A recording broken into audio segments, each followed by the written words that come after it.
Chapter 21. Quirrell. What's wrong with you? Are there sphinxes growing out of your brains? You are such a bunch of stupid trolls. Gryffindor lions really don't have brains. When Snape saw that there were 2 or 3 Slytherins on the other side, he felt a little embarrassed. When he saw Draco hiding behind Ron and trying to sneak away but was grabbed by Seamus' sleeve, his face became even darker. Your poor old professor has to clean up your mess. 50 points will be deducted for provoking Gryffindor and offending your old professor. Ron's face turned even redder. He glared at Snape, and his fiery red hair made him look like a burning flame. Ron is disrespectful to the professor, Gryffindor will deduct another 10 points. Hermione heard it, squeezed out from the crowd behind, and pulled Ron to prevent him from acting impulsively.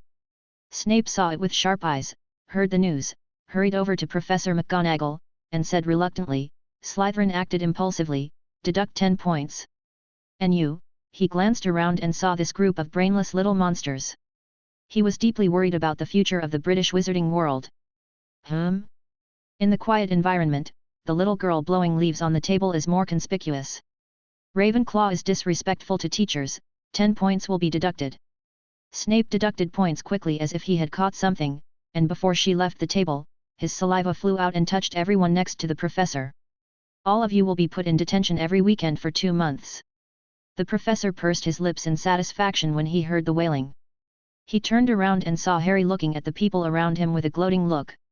Then he changed the subject, and you, Potter, you saw your classmate doing something wrong and didn't try to stop him, so you were also put in solitary confinement for 2 months. After saying that, he strode away, his cape fluttering like a bat flying close to the ground, leaving behind a stunned Harry and Professor McGonagall who rushed over to teach Ron and the Velez twins a lesson. The professor gained happiness, the students gained confinement, and everyone has a bright future. Dumbledore looked at the screaming little wizards behind him, ate his pile of cockroaches with satisfaction, and left happily. The next day, Harry had to attend the defense against the dark arts class in the morning. This was something he had been looking forward to for a long time. He was really curious about what kind of person this so-called Professor Quirrell was like. So he woke up early, called Ron, met Hermione on the way, and the 3 of them went to the Great Hall for breakfast together. It seemed to be the same as in the previous life, but everything was different. At breakfast time, Harry looked at the food in front of him. It was either potatoes or potatoes, and there were also various kinds of roast meats. Even though he had been eating British food since he was a child, he had never gotten used to it. Since he traveled around the world and tasted many kinds of delicious food, he kept a distance from these foods that were related to gazing at the stars. Next to them, Hermione and Ron were criticizing Professor Snape with a common hatred. It turns out that Hermione still respects her teachers very much.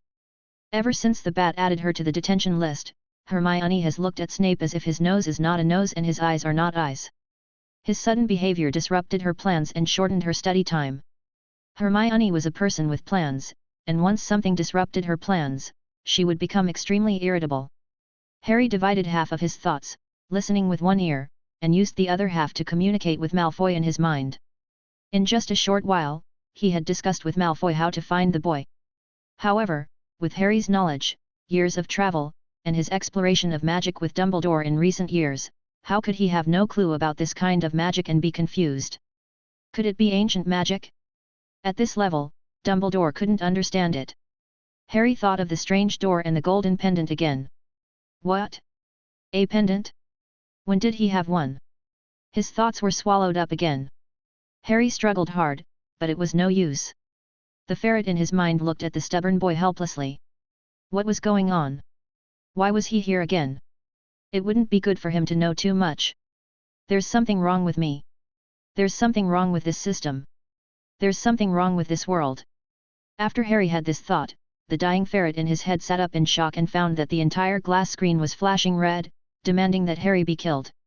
When Voldemort, who was struggling to death, heard this voice, a glimmer of hope appeared in his eyes. This was an opportunity. However, what did this kid do to cause such a big reaction from this mysterious thing? Before Voldemort could figure it out, the flickering screen became quiet, but then fonts began to appear rapidly. The red light became brighter and brighter, which made Voldemort unable to help but close his eyes. However, he closed his eyes forever. Task 17, please ask the host to refine a thinking hat. The task time is 1 minute. If the task is successful, the magic power reserve will be increased by 10. If the task fails, 1/3 of Voldemort's soul will be absorbed. Task 18, ask the host to let Neil accept you as his apprentice. The task takes 1 minute. If the task is successful, your alchemy talent will be increased by 10. If the task fails, you will absorb 1/3 of Voldemort's soul. Ding! Mission failed, punishment began. Before Voldemort on the other side of the screen could carry out his grand plan, the system killed him neatly and was absorbed by Harry. Ding ding ding, Harry's physical scores kept rising. The ferret cut off Harry's perception of this place and pretended to be normal. It's not time yet, has the progress been accelerated? The ferret was very confused. It decided to go to the tribe to find out what was going on, and turned into a giant dragon that covered the sky and the sun. It flew to the highest point and disappeared under the starry sky. Harry felt his head pause and his whole body become stronger, but it was fleeting. Seamus next to him poked Harry, and Harry turned around and looked at Seamus with a suspicious look. Seamus' face turned red. Was the savior so handsome? This thick black hair, emerald green eyes, bright red lips, he glanced down and his face turned even redder. For the first time, Seamus felt the benefits of Britain's openness. He suppressed his thoughts and apologized to Harry somewhat embarrassedly. It was because of him that Harry's magic power was exhausted during the Transfiguration class yesterday.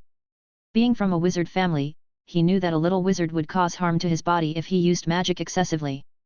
In this regard, Seamus expressed his deep apologies. He wanted to find Harry yesterday, but he didn't see him the whole day. When he saw him, it was already evening. Looking at Harry's tired expression, he didn't want to disturb him. Now he has found an opportunity. Harry graciously accepted the little boy's apology, which made Seamus, who already had a good impression of Harry, like him even more. He was such a considerate person. As they settled themselves into their chairs, Harry looked at Professor Quirrell with a sense of impending disaster. Professor Quirrell took off his purple scarf, looking extremely charming. Harry quickly looked inside his head and saw that Voldemort was gone. It was like the sky had fallen. At this time, Professor Quirrell's eyes fell on Harry and he smiled slightly. Chapter 22 Showdown. Fortunately, Professor Quirrell did not continue to stare at Harry. He coughed lightly, drawing the student's attention to himself, and said with a smile, "I am Professor Quirrell, your defense against the dark arts class." He has a unique temperament and a very magnetic voice. He is an experienced and capable person. After hearing this, some of the little witches blushed slightly and lowered their heads shyly. I was originally a professor of Muggle studies at Hogwarts. This summer I went to the forests of Albania, where I learned a lot and made a decision. He paused and did not continue to explain in more detail, but changed the subject. I hope that in this semester, I can pass on my experience to everyone through teaching. Then Professor Quirrell asked everyone to open the book, and explained the black magic and its effects in an orderly and structured manner, why we need to defend ourselves, how to defend ourselves, and how to improve ourselves. Harry was stunned for a moment as he looked at the person who was talking. When he was in the castle, he had attended Professor Quirrell's lectures out of curiosity and perhaps because he had been parasitized by Voldemort. Although this Professor Quirrell is more capable and at a higher level than the original professor, one can still feel his unique personal teaching style, and his language habits have not changed. There was no sense of timidity, fear, or terror in him. This feeling was just the Pro Max Plus version of Quirrell. What's happening here?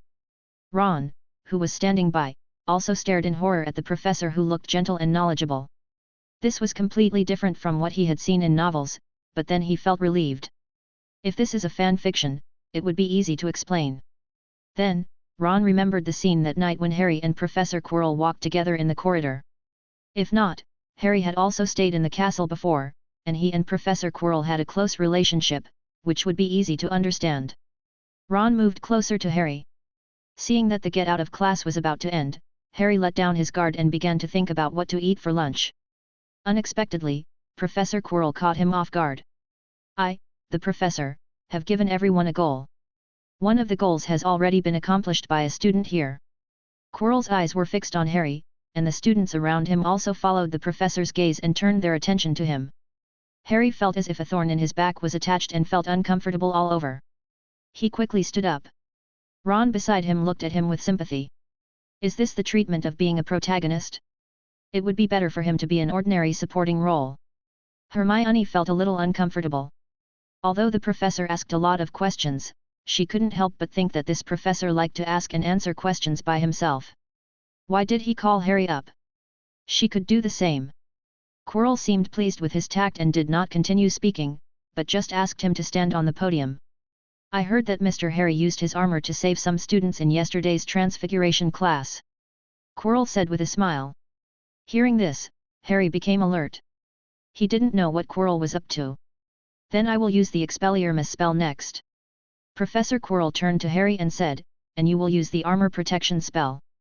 Let's cooperate with each other and demonstrate it to the students. Chi Luo narrowed his eyes and looked at this fellow who had arrived in this world before him. Was this his future master? He was a little unconvinced. How could such an 11-year-old kid defeat someone like him who had practiced hard for many years and devoted himself to the clan? Was it just because he had a good relationship with the prince? Quirrell stared into Harry's eyes, trying to see the prince of the clan in his eyes, feeling a little fear and a little expectation. In the past, the strict etiquette and strict hierarchy had made him fear the upper level. However, his ambition to make a name for himself in another world and his dissatisfaction with being suppressed gave him the courage to break free.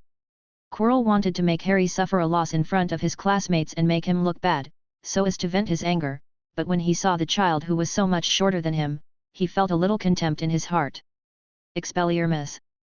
A red light rushed straight towards Harry with fierce momentum and force. Harry's pupils shrank and he dodged sideways, avoiding Quirrell's attack. Oh, this little guy is still quite powerful. His attacks are not something that anyone can dodge if they want to. Without seeing the trajectory of the magic attack, it is impossible to avoid it easily. Harry smiled apologetically at the professor and said, "Sorry, it was a subconscious reaction." The young wizards below were stunned. They had also heard that Harry used armor to protect himself yesterday and thought it was a rumor. Although the savior may have some extraordinary qualities, it was a bit too much to cast a spell that many Aurors did not master on the first day of school. Except for those who saw it with their own eyes, everyone else was skeptical. Who would have thought that Harry could even dodge the professor's attack? Good boy, come again. Quirrell became interested, and Harry nodded. This was a good opportunity for actual combat. Armor protects you. When Quirrell's attack reached Harry, it stirred up waves in the barrier built by Harry. The people below held their breath, and looked at the man who seemed so powerful in the battle with admiration. In the end, Quirrell's adult status was more advantageous, breaking through Harry's armor and knocking him flying. Quirrell protected Harry, caught him steadily from mid-air, and placed him on the podium. Harry calmed down. Although he had retained some strength, he also found some problems. His combat experience was not inferior to that of an adult, but his magic power was greatly reduced. He should find a way to solve this problem. Natural growth was too slow. Although the moves were simple, they made people excited. There were bursts of exclamations in the classroom, which were gradually replaced by applause. Harry felt a little uncomfortable amidst the praises. After class, Harry wanted to use the excuse of asking for advice to get closer to Quirrell and find out more about him, but Quirrell refused, saying that he had just recently taught this course and needed time to adapt. What a sly guy, Harry secretly cursed in his heart. But Hermione next to him had become a loyal fan of Professor Quirrell. She said to Harry and Ron with admiration and praise, "No wonder those Slytherin wizards said last night that Professor Quirrell would be the next Dumbledore. Now I think they have some truth in what they said." Harry seemed to have returned to the feeling of Professor Lockhart in his second year of his previous life. The distant memory made Harry decide not to say anything at this time. Ron looked at the savior and did not express any opinion, so he also shut his mouth wisely. Chapter 23. Sleepwalking. The dim corridor was extremely quiet, with only the flickering light of the torches hanging on the wall. "Hurry, hurry, hurry, come this way," a sudden voice broke the silence. Follow up, don't fall behind, let's see where Harry went today."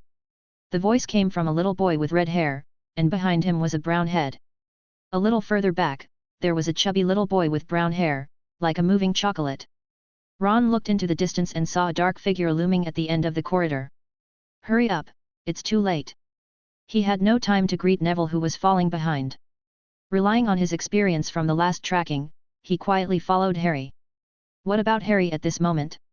His eyes were open, but his expression was dull and he had no sense at all. Harry hung his head, dragged his feet, and walked forward step by step.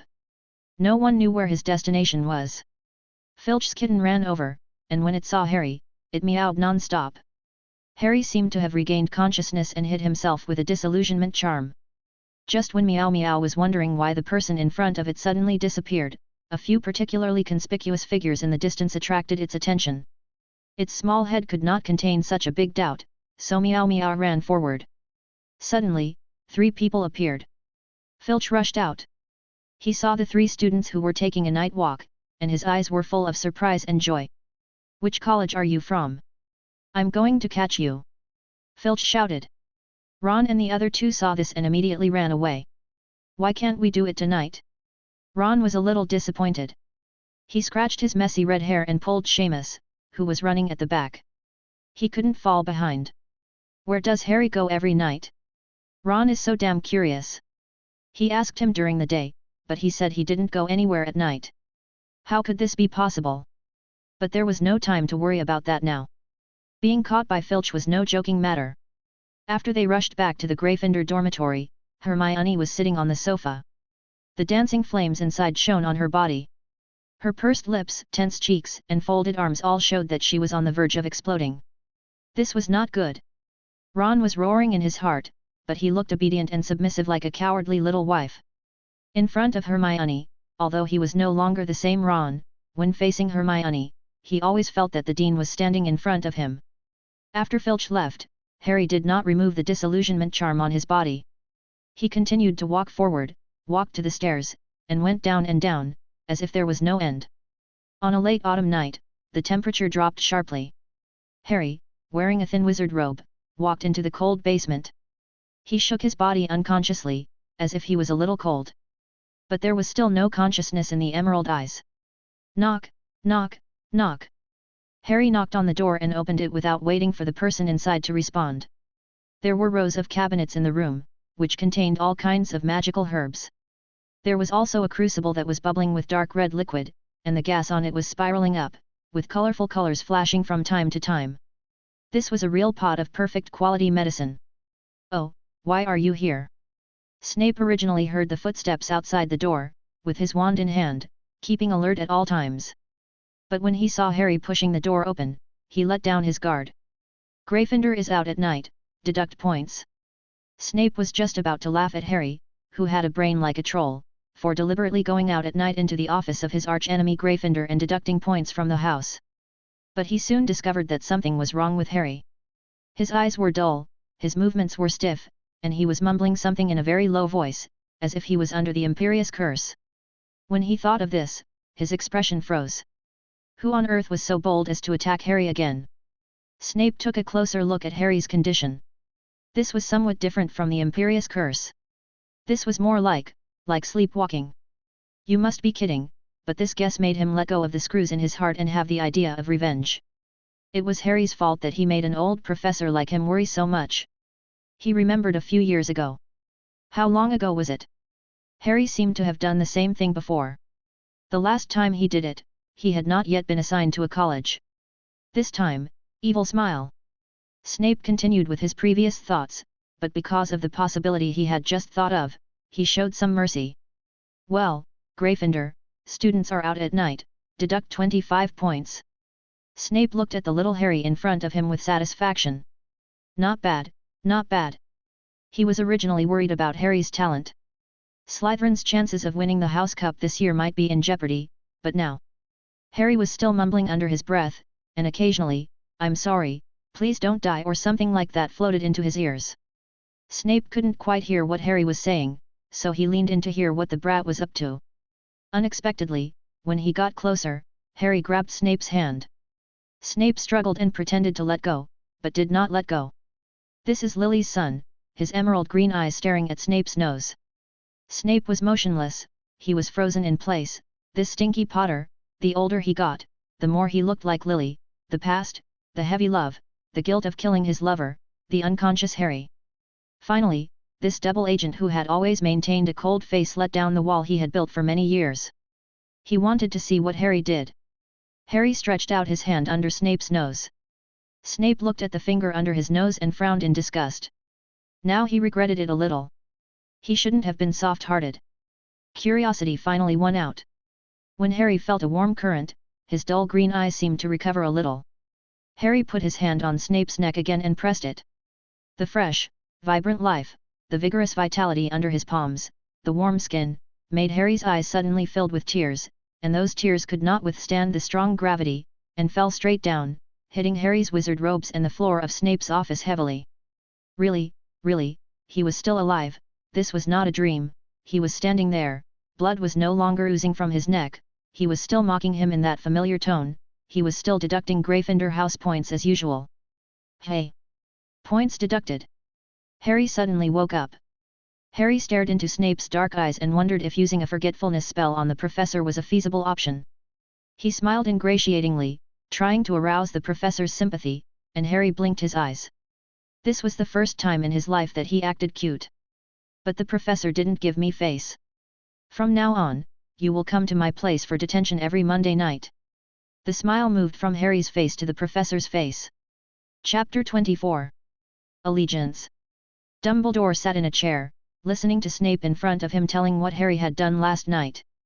This reminded him of that night, when he followed Harry all the way, watching him enter Quirrell's office and come out again after a while. He felt that Quirrell had disappeared for a while, and after Harry walked away, he went in to take a look. Quirrell sat there quietly, looking excited and thrilled, his eyes looking around, full of curiosity and exploration of everything. He could feel that this Quirrell was a little different from the one on the table just now, but he couldn't tell where the difference was.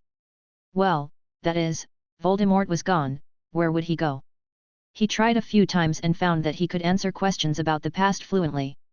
The next night, the portrait on the wall told him that Harry was out for a night stroll again, and before he went out, he found him squatting at the door of his office.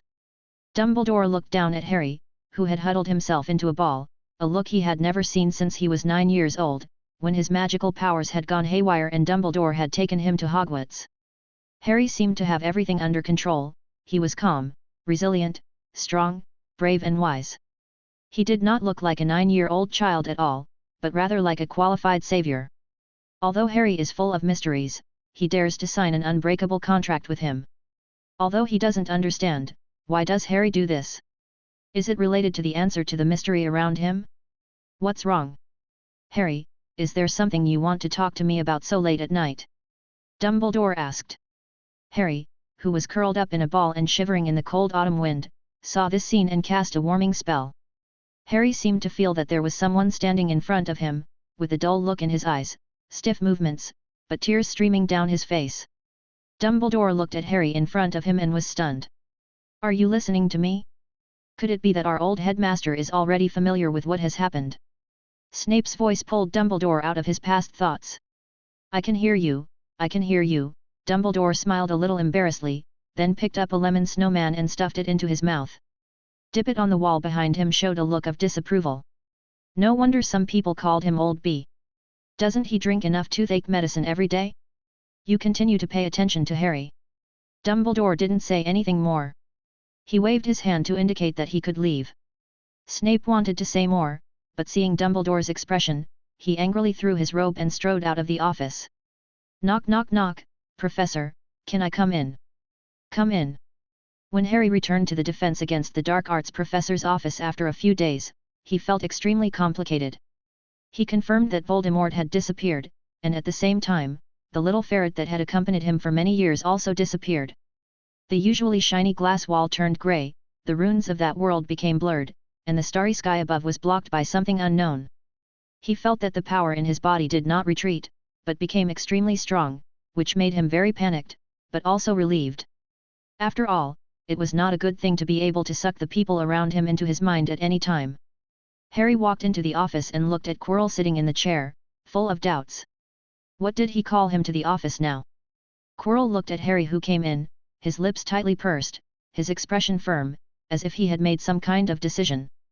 He stood up, walked around the desk in the office, came to Harry, knelt on his right knee, clasped his right hand tightly on his left shoulder, and lowered his head. At your service. Quirrell shouted loudly, his voice crisp and clear, his movements powerful, standard, and quick, like a knight from the 14th or 15th century. Harry was shocked by this sudden scene. What was the development trend of this matter? Why did he feel that it was becoming more and more mysterious after arriving in this world? Is he crazy or am I crazy? Why is he kneeling down for no reason? Harry decided to walk out of the door, push it open, and then walk in again. Quirrell raised his head at this time, and looked at the silent master tentatively. Why was he silent? He shouldn't be silent at this time. Didn't he know? How could he not know? As the leader of this invasion plan, wasn't he the one who facilitated his arrival? What if he doesn't know? Then it's not impossible for me to accept it. Quirrell narrowed his eyes dangerously and said, "Wait a little longer, just a little longer." Harry suddenly felt a chill all over his body, as if he was being stared at by a wild beast. Just as he was about to make a move, the ferret that had just disappeared for a long time suddenly appeared. The stoat gasped as he looked at the scene in front of him. Fortunately, I arrived in time before he was exposed. Hurry, hurry. Come and sit on the chair. Relying on the trust built over the past few years, in this inexplicable situation, Harry chose to believe the words of the little ferret in his mind. Harry looked at Quirrell who was kneeling in front of him, but ignored him. He quickly walked to the chair and sat down. Quirrell felt a chill in his heart. Could it be that the silence just now was a test from the master? He felt that the Harry standing in front of him was not Harry, but the prince of the clan. This made him extremely scared. He could test the prince's subordinates, but if he offended that noble man, he would be really finished. Would my pauses just now anger this man even more? Thinking of this, he was sweating all over, kneeling on one knee, moving himself to where Harry could see him, and lowering his head. I say one sentence and you recite it. Keep a straight face and treat the Quirrell kneeling below as a piece of trash. The ferret instructed Harry in his mind without explaining why. Harry said nothing, communicating with it in his mind. Got it. You are quite a wily fellow, Harry repeated what the ferret had said in his head. After hearing this, Chi Luo seemed to have thought of something. He was so scared that he immediately knelt down on his other leg, put his hands on the ground, and curled up into a ball. I dare not, I have no such intention. Such a humble person made Harry feel a little weird and uncomfortable at this moment. The person in front of him seemed to be very afraid of him. No, he was very afraid of the ferret in his mind. Then Harry quickly realized that the ferret could see the thoughts in his mind. The stoat glanced and saw it, but now was not the time to talk about it. Will you honor me as your lord? Well, respect him as the master? Chi Luo, who was lying on the ground, was a little confused. Wasn't he the only master? They had come to this world to obey his arrangements. Chi Luozhong buried this doubt in his heart. But the overwhelming joy and excitement that followed made the others think about these things. If they could really get close to the prince, then immortality, power, honor and money would be within their reach. The ferret in his mind did not see Quirrell's slowness. Yes, it's my pleasure, my master. Quirrell crawled over and wanted to kiss Harry's robes. Harry frowned, but he couldn't help it. What on earth was going on? How could this be more Voldemort than Voldemort? The ferret in his mind saw Harry's discomfort and sighed, still the same. Chapter 25. Class. Then I'll continue. Bai Yu looked at the guilt on Harry's face and was very satisfied, secretly ecstatic in his heart. Because I was seriously injured, I lost consciousness when I fled to the bottom of a cliff by the sea. When I woke up again, I found myself in a mysterious space. Bai Yu pointed to the space below and signaled Harry. This is the area. Harry nodded, understanding what he meant. It was this mysterious space that saved me. Bai Yu's eyes looked into the depths of this space, filled with memories and amazement. Harry was a little puzzled. This place is very magical. It can bind to a person and help him grow and become stronger, but it comes at a price. Harry seemed to understand something. Is it going to absorb a person's soul? Harry was a little worried. All secrets involving the soul were very strange and terrifying. If this thing needed to absorb the power of the soul to increase its strength, then hadn't he already absorbed some souls? Harry thought that he had absorbed 1/3 of Malfoy's and 1/3 of Voldemort's, but he felt that his body was no longer under his control. Harry tried to think of a way to remove the binding, and Bai Yu seemed to see clearly what Harry was thinking. Don't worry, this system has the function of purifying the soul. It can weaken most of the characteristics of a soul. Occasionally, a small amount can be overcome by yourself. Bai Yu comforted him, patted Harry's shoulder, and 2 recliners appeared out of thin air, motioning Harry to sit on them and listen to him continue. Harry was a little tired after standing for a long time, so Bai poured him a cup of fruit tea. Harry looked at the sweet and colorful juice, swallowed his saliva, and asked Bai in disbelief, "Can I drink this now?" "You can drink it now, because your soul strength has reached the threshold for drinking this kind of thing." Bai generously filled the glass of juice, his eyes fixed on the glass of juice, as if he wanted to watch Harry drink it. Although it was something he had been looking forward to for a long time, Harry was a little hesitant at this moment. There was a voice in his mind telling him not to drink it.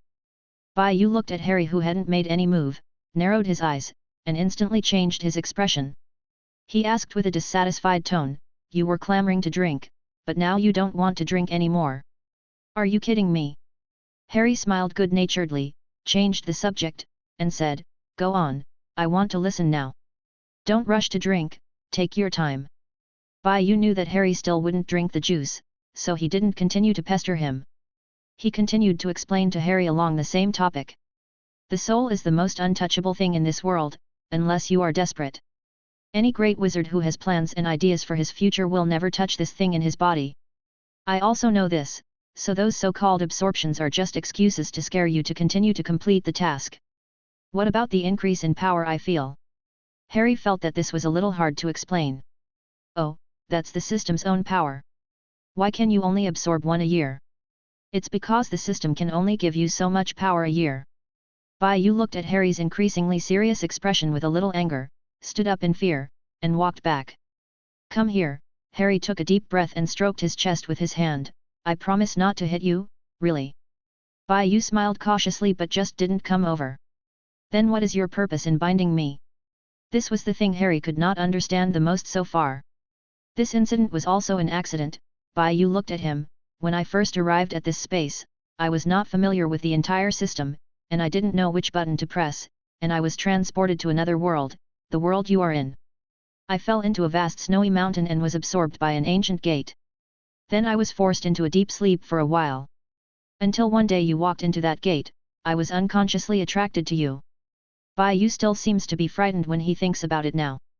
"Yes, in the form of a locket."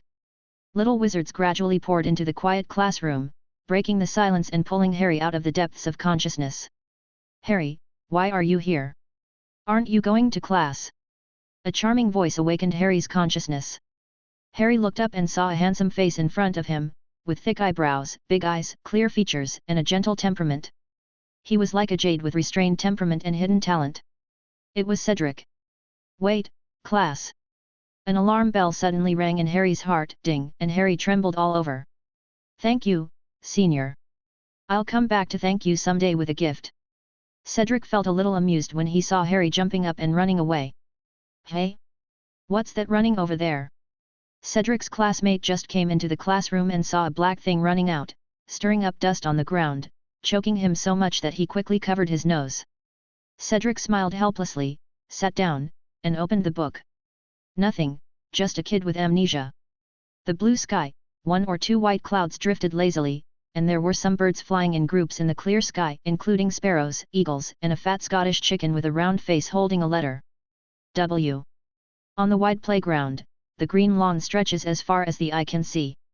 Occasionally, 1 or 2 small daisies with white petals and yellow cores appear, swaying gently in the breeze. The wildly growing dandelions plant their white fluffy seeds and take root wherever the wind blows. Among them, there was a white dandelion fluff that seemed to be curious about humans. It floated into the crowd and finally landed on the nose of a red-haired boy. "Achoo!" Ron sneezed hard, and the sound was so loud that it attracted everyone's attention. Ron felt a little embarrassed and turned to Hermione behind him and said, "Why hasn't Harry come yet?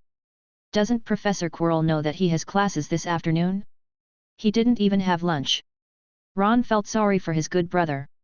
That's right, in just a few days, with his powerful abilities, calm attitude, the removal of doubts, and like-minded personalities, Ron gradually developed a liking for this hard-working, humble, and handsome little boy who lost both parents at a young age, just like in the book of his previous life. Even though he had many secrets, Ron knew he was on Dumbledore's side and couldn't escape, so he just accepted it. Hermione was also a little anxious. She looked back at the castle gate, but still no one came out.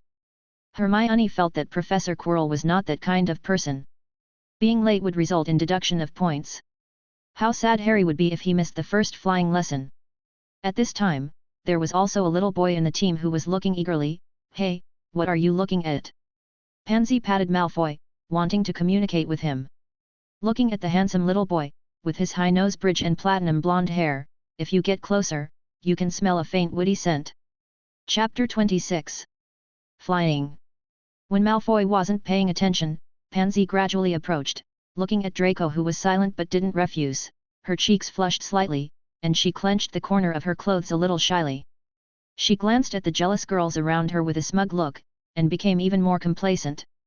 What about Malfoy at this time?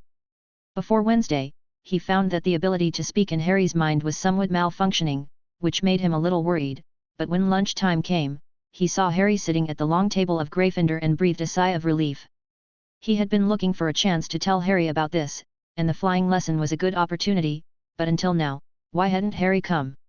He looked at Madame Hooch approaching, and was very worried, and even the upcoming flying lesson didn't seem to be that interesting anymore. At this time Zabanai spoke.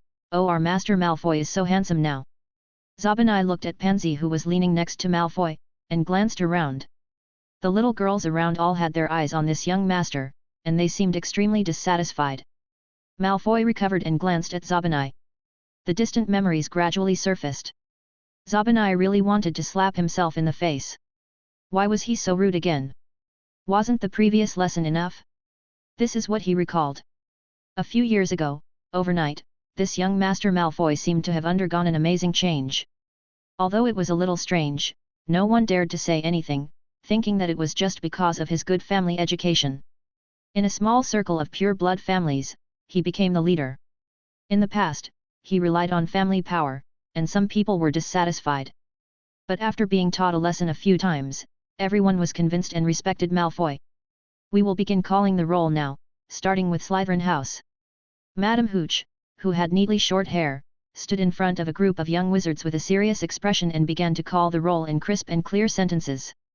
Draco Malfoy, Crabbe, Goyle, Millicent Bulstrode, Pansy Parkinson, Malcolm Bardock, Graham Pritchard, Adrian Puez. Seeing the list getting shorter and shorter, Ron seemed to give up. He thought about pretending to be someone else when the time came, just like he did when he was in college. Now it was the Gryffindor's turn. "Ron Valles, here!" Ron shouted fearlessly. The loud voice made Hermione next to him feel a little embarrassed, and she silently moved away. "Harry Potter," no one answered. Ron was a little scared at the critical moment. He prayed secretly for his good brother in his heart. Anyway, he didn't need to be detained this time, so he had to work hard. "Harry Potter," Madame Hooch raised her head and shifted her gaze from the list to the young wizards, looking a little impatient. Didn't they hear it? The young wizards who were seen below lowered their heads silently. Occasionally, one or two noticed that Harry Potter was not there and were about to raise their hands, but found that the people around them did not move, so they had to put their hands down to avoid being so conspicuous. "Harry, Harry, he's been called away by Professor Quirrell." A voice broke the silence. It was Hermione. "Oh? You haven't come back yet?" asked Madame Hooch. "I'm back, Professor." Harry suddenly emerged from the crowd and stood in front of Madame Hooch. He smiled sheepishly and bowed slightly. "I'm sorry, because Professor Quirrell asked me to go to his office just now." Madame Hooch was a little embarrassed by Harry's bow. Besides, there was a legitimate reason for being late, so the child couldn't be blamed. It was just Quirrell. How could he procrastinate even though he knew the child was in class? Continuing to name. "Okay, kids, let's start class now." Madame Hooch didn't dwell on this. She waved her hand and allowed Harry to return to the team. Harry returned to Ron and Hermione's side, which made him feel unusually familiar. "First, pick up your brooms and use your minds to command and control them. Believe, shout, and get up." Madame Hooch was teaching her young wizards how to control their flying brooms. "Get up," Harry shouted, and the broom jumped into his hands. The only person who had the same skill as him was Malfoy from Slytherin. Harry was not surprised at this. Even in his previous life, he and Malfoy were the only ones who could control the flying broom very quickly. What's more, both of them have memories of their past lives and are more proficient in controlling the broom. Get up, Harry listened to Ron's voice beside him and laughed a little, because the voice was ups and downs, like the different scales on the piano. Ron was alive on the vast lawn, playing a joyful Scottish tune in his own way. Hermione was staring at the broom on the ground. She was very helpless because the broom refused to move. It shook a few times, as if to show its disdain for her, and it even fell down, as if it was facing her with its butt. The broom would rather flip around on the ground than be slightly lifted up and lie in her hand. Hermione's patience had reached its limit. Madame Hooch asked the students to line up and she instructed them one by one from one end how to control the broom. This made Hermione feel a little relieved, but even more unbearable, she did not allow a subject to be something she was not good at. Harry and Draco's eyes met, and both saw the other's eager expression in their eyes. Although they had fought many times in their previous lives, as they grew older, they had not touched a flying broom for a long time, an apparition replaced flying as their choice.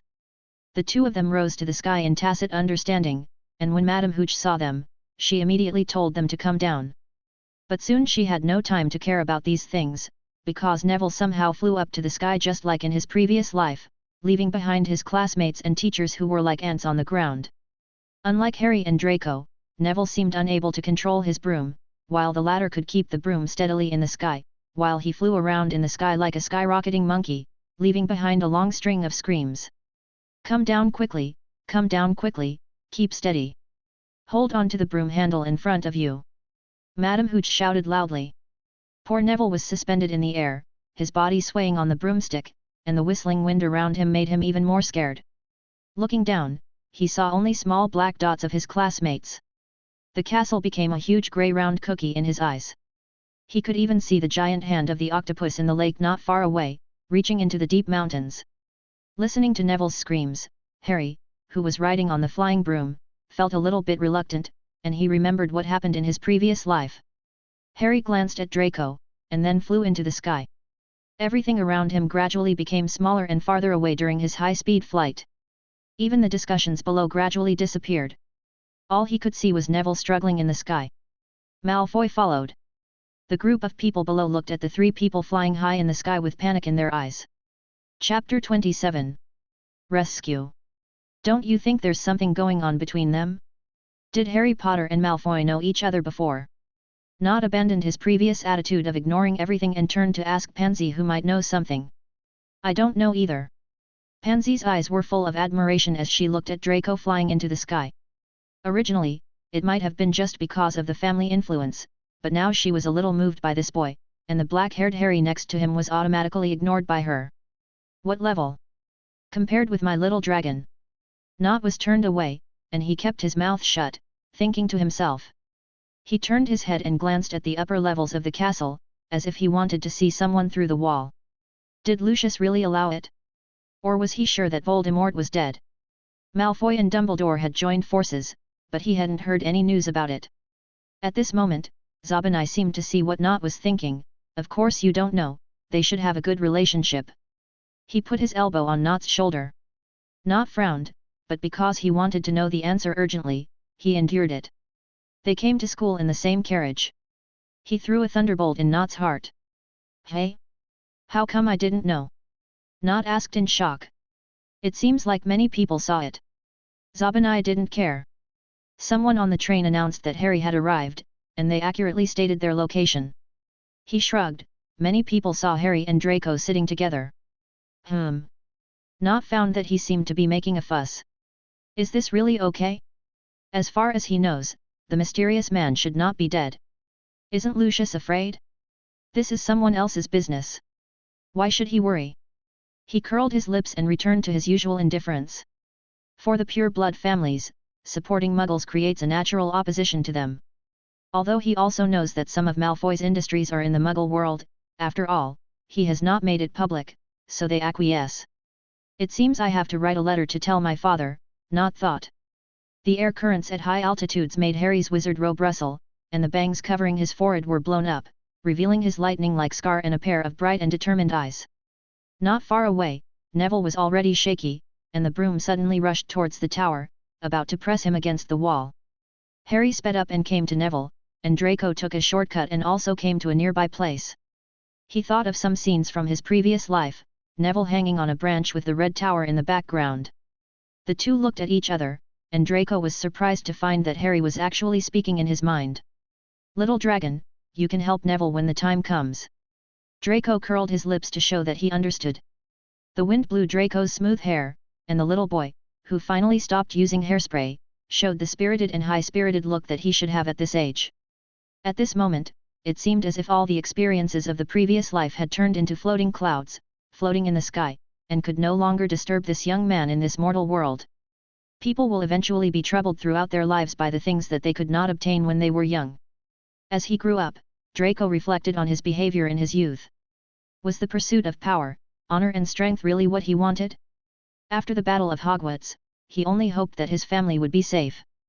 By some strange coincidence, he became close friends with his enemies from his childhood. After all, he was not looking at Harry and his trio with envy, but was able to truly feel the friends and friendship, rather than those little followers who followed him around because of family power and who would step on his head when he was in trouble. Harry rode his broom to the bottom of Neville and shouted at him, "Jump down and I'll catch you." The strong wind roared, and Harry's voice flowed into Neville's ears along the air. He looked at the hand extended to him, somewhat unbelievable. This voice was salvation. In this world, he had long endured endless ridicule and sarcasm. That long bottom, his parents were driven crazy by torture by Death Eaters. He was drowned by the laughter around him until he suffocated. He struggled desperately and the foam he spit out floated out of the sea.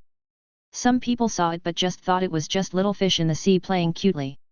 The grandmother had long hoped that her grandson would become a successful man, but what followed was the increasing chaos in her mind, the confused future, and the crowds that appeared and disappeared from time to time. Even the occasional kindness was just a light drizzle that wet the ground. Neville slipped and fell, getting soaked all over. In return, the nectar disappeared and was replaced by even louder laughter. People are unwilling to invest their patience and time in a stupid person who seems to have no future. Neville suddenly had courage, or rather the courage hidden deep in his heart was stimulated by Harry in this way. His wrinkled heart was smoothed out by Harry's iron and suddenly became flat and relaxed. Neville looked at the owl flying over and dancing freely in the sky, and thought of the memory ball sent by her grandmother. The red light once caused the ridicule of her classmates around her, and the memories of the past stimulated her severely. He hardened his heart and loosened his grip on the broom. The huge inertia pulled Neville down, with his belly at the bottom and his limbs unconsciously stretched upwards. Harry saw it, and it happened in a flash, as if he was looking for the golden snitch. He stared at Neville's hands and grabbed them. He clenched them tightly, veins popping out, as if he had used up all his life's strength. However, due to fear, both hands became sweaty, and in silence, Neville slid down again. This time he finally couldn't help screaming, "Ah!" Draco flew up, grabbed Neville's other hand, circled around, and with a jerk, brought him onto Harry's broom. Seeing this, the three of them breathed a sigh of relief. Ron and Hermione below were watching nervously. From a distance they saw that Neville seemed to be placed on Harry's broom. Madame Hooch held her wand tightly, ready at any time. Harry's broom fell down. Because of the addition of another person, it made him fly a little harder. Draco and Harry walked side by side, and the three of them fell from the sky, splashing a cloud of dust, which affected several pieces of grass, and dandelion seeds flew everywhere. The mole digging a hole below seemed to sense something and popped its head out in dissatisfaction. When it saw a large number of four-legged beasts coming, it wisely went back below. The young wizards present burst into warm applause. Gryffindor clapped his hands vigorously. Although Slytherin looked disdainful on the surface, the look in his eyes that kept looking at the three of them revealed their deep admiration. Madame Hooch also walked up quickly. She first looked at Neville, who was intact but frightened, and then looked at Harry and Malfoy, who flew into the sky without following orders and saved their classmates. She didn't know whether to reward or punish him. She walked over and looked at Neville, who was being supported. His legs were almost limp, his ankles touching the ground, unable to support himself. She felt helpless. "I'll take Neville to the infirmary first. You guys stay here first." Chapter 28. Swallowed. Madame Hooch took Neville and helped him walk slowly. "Thank you," a mosquito-like voice sounded. Harry frowned, looked around, then looked at his empty hands. Who made this sound? At this time, Hermione stood in front of him and saw Neville's lips moving slightly. She pulled Harry's sleeve and pointed at Neville, indicating this. Harry followed the prompt and looked at the little boy who was helped by the professor to walk a few steps. "Thank you." Neville turned around, saw it, lowered his head, his cheeks flushed, and said it loudly again. Madame Hooch next to him smiled. Neville said a few more words to Malfoy, who was not far away. Harry looked at this scene and felt that it was unprecedented. He vaguely remembered that Malfoy had experimented with some spells on Neville in his previous life. After making Draco uncomfortable, Harry's smile deepened. Harry heaved a sigh of relief after seeing that nothing seemed to be wrong. He turned around and saw Malfoy trying to sneak away, feeling inexplicably helpless. After his past life, Draco was very sensitive to the differences between factions in school. He felt that Malfoy and Harry Potter could not be on the same side in school, otherwise it would alarm many people's sensitive nerves. After Voldemort's return, his family will have a more miserable end than in the previous life, so be careful when getting along with them. Harry suddenly laughed when he thought of this.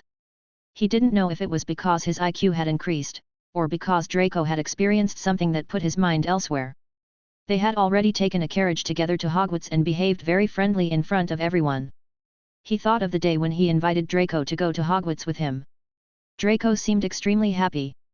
He thought he had made up his mind, but he didn't expect that he simply didn't think about it. The matter was a foregone conclusion. Unless he turned against him in front of everyone, it would be difficult to dispel the doubts of the people in secret. But he knew that Xiao Long would not do that. You better try harder and openly bring Malfoy to your side. Bai Yu reminded him secretly in his mind. Harry's expression was vague for a moment. He took a few quick steps, stood in front of Malfoy, and looked him straight in the eyes. Can I give you a hug? Thank you for your help just now. Draco was a little hesitant. The flight just now had already made him dizzy. If he acted so friendly with Harry in public now, he didn't know how their family would cope when the war came in the future. This made him very embarrassed. Didn't Harry know?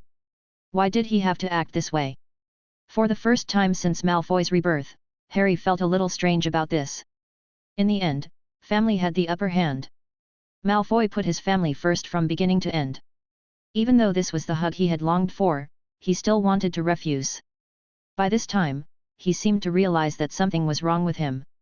Malfoy clearly didn't want to stretch out his hands, but there was a force controlling his body that prevented him from going against Harry's wishes.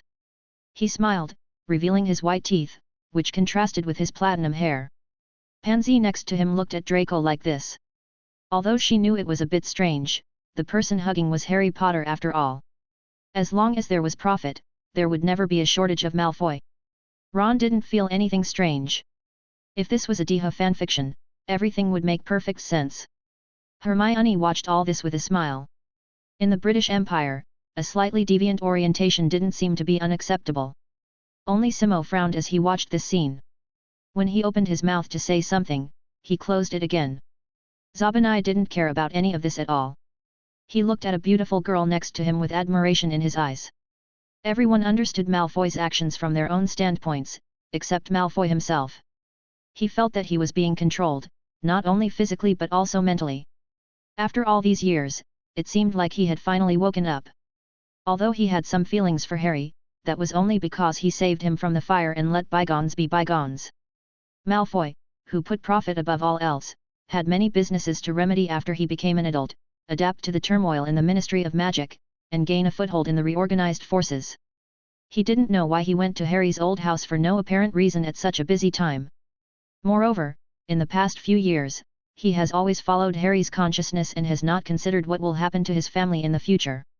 There is a Malfoy struggling desperately in his heart, shouting and tearing, but it is useless after all. A pair of bony hands dragged him into the quagmire and gradually fell into the depths of darkness. In the bright spring sunshine, Malfoy and Harry hugged each other. Harry himself did not realize that he knew that Voldemort had escaped from his system, but he still chose to pull Malfoy to his side. With such a meticulous mind, how could he ignore this matter? Even when he saved Neville just now, the first thought that flashed through his mind was that he would become a professor of herbology at Hogwarts when he grew up and be able to draw the sword of Gryffindor. Professor McGonagall was watching him in her office. He hoped to be admitted to the Quidditch team as an exception, to gain prestige and fame. He puts profit first, is scheming, and is good at using his identity and face to win everyone's favor in order to achieve his own goals. He was selective in making friends. In the first Transfiguration class, he chose to go to the future Minister of Magic. He chose to pull Ron, a pure-blood family, into his camp, he used his sleepwalking to win the pity and sympathy of the headmaster and the dean of Slytherin. He used the headmaster to obtain resources that he could not obtain for the time being, and he was attracted by the minds of the Velis twins and their alchemical talents. He was attracted by Cedric's reputation and fame, and wanted to befriend Seamus, the explosive genius. He even chose to use catnip to please Filch's kitten. Everyone was on good terms with him, and everything happened in his favor. Now he was eyeing the Malfoy family's connections and gold galleons. Is this person who traveled through time really Harry? Is it really possible for Harry to do this? The blonde, blue-eyed boy in Harry's mind smiled triumphantly, very wantonly. He crossed his legs and sat on the chair, looking at this work that he had trained with satisfaction. The clear sky gradually became dark, and large black clouds in the distance were approaching. There were also a few flashes of lightning appearing from time to time, scaring the birds flying in the sky and scattering them. The weeds on the lawn were twisted by the strong wind, the girl's hair was blown everywhere, and the wizard's robe suddenly became loose, filled with the wind from afar. The flying daisy petals covered their faces. More dandelions flew to the farthest horizon. The forbidden forest in the distance seemed dark and depressing. At the edge of the forbidden forest, Hagrid looked at the little wizards on the lawn with a calm expression. A dandelion seed floated past Harry's eyes. Harry watched Professor McGonagall approach angrily. He smiled. At this moment, he seemed somewhat similar to a Slytherin senior 50 years ago, like a greedy glutton devouring fame and interests. Simo looked at the scene in shock, his expression panicking. Chapter 29. Ignorance. In an instant, Simo felt goosebumps all over his body, not sure if it was because the wind was too strong or the weather changed too quickly. He felt that something was wrong with Harry. Professor McGonagall approached with a calm expression, but her eyes were filled with uncontrollable joy. Harry, come with me. Hermione looked at Harry worriedly, worried that Professor McGonagall would scold him. For little Hermione, abiding by the school rules was her life motto. Ron, who was standing by, was holding a dandelion he had picked up from somewhere and nibbling on the tail of the dandelion. He knew that when Harry came back, he would become a member of the Quidditch team, so he was not worried. Harry glanced at Hermione, and when he saw the worried look in the girl's eyes, his heart moved slightly, and he recovered from his previous state. Harry thought about it carefully, but he couldn't tell what was wrong. His sixth sense told him that he was trapped in a huge cage. When he had this consciousness, the subtle thought turned into a golden light, which went through Harry's head, from the vein to his heart. The heart flickered. A voice in the glass wall sighed softly, covering up the abnormality. Bayou's attention was focused on Harry's awakening. He watched this scene in his mind and felt a little regretful. He could only say that the Son of Heaven was worthy of being the darling of heaven. If his strength was applied to others, they would not be able to last long. Harry glanced at Hermione and gave her a slight nod to tell her not to worry, then glanced at Ron, who had his arms raised and folded on the back of his head, leisurely picking at a piece of grass. Harry nodded and followed Professor McGonagall obediently. After walking 2 or 3 steps, he looked back at Ron. Ron changed his original position and slowly moved his body in front of Hermione. In a trance, he seemed to see a red peacock with its tail spread out. When Harry followed Professor McGonagall to the castle gate, he looked back again. The little wizards on the lawn were still gathered in groups of 3 or 4, chattering about something. The dark clouds in the sky have already reached their heads, a storm is about to come, but they are still immersed in their own world without realizing it. Harry, Harry! Cried Professor McGonagall. The witch in the dark green wizard robe turned around, her black hair tied up on top of her head. The lights from the castle shone from behind, hiding the professor's face. The professor's shadow crawled over Harry's feet, trapping him in place. Harry turned around and smiled sheepishly, "Let's go." Then he followed Professor McGonagall. After Harry left, Madame Hooch came back. She disbanded the flying lesson and sent everyone back to the castle. In the first class, many students couldn't even ride their brooms and were quite frustrated. Hermione looked at the broom lying on the grass and asked curiously, "Are we just going to leave it alone?" Ron waved his hand indifferently, saying that someone would take care of it. Hey? She looked around in confusion and saw that it was raining heavily and the brown broom on the lawn had disappeared. Was this magic? A group of people had already walked into the castle. When they stepped through the gate, "It's really gone." Hermione tugged at Ron's sleeve, quite surprised. Ron looked back, but now he could not see clearly. The dark clouds were as thick as ink, and the things in the distance looked like they were covered with 10 layers of mosaic. He looked at Hermione's eyes in surprise, and his eyes met hers. The novel did not say that Hermione's eyesight was so good. Let's go to the Great Hall. Ron looked at his wizard robes that were soaked by the rain, feeling a little uncomfortable. He couldn't wait to find a warm place to stay. What should he do next? Let's go to the cafeteria, Ron thought silently in his heart. Hey, don't follow me. Draco found that after just one class, Pansy's clinging skills had improved. The girl's eyes were full of shyness, her cheeks were slightly red, and her chestnut hair, which had just been wet by the rain, stuck to her face. Her usually domineering face became soft. Malfoy paused slightly, his heart moved slightly, and with the tacit consent of his master, the girl's hair quietly wrapped around his heart, ready to take root. Pansy was sensitive, she saw the tolerance and acquiescence of the boy in front of her, and became even more arrogant.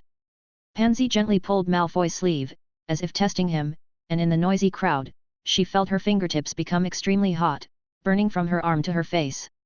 Unexpectedly, this bond was cut off in an instant, and Harry's figure appeared in Malfoy's mind again.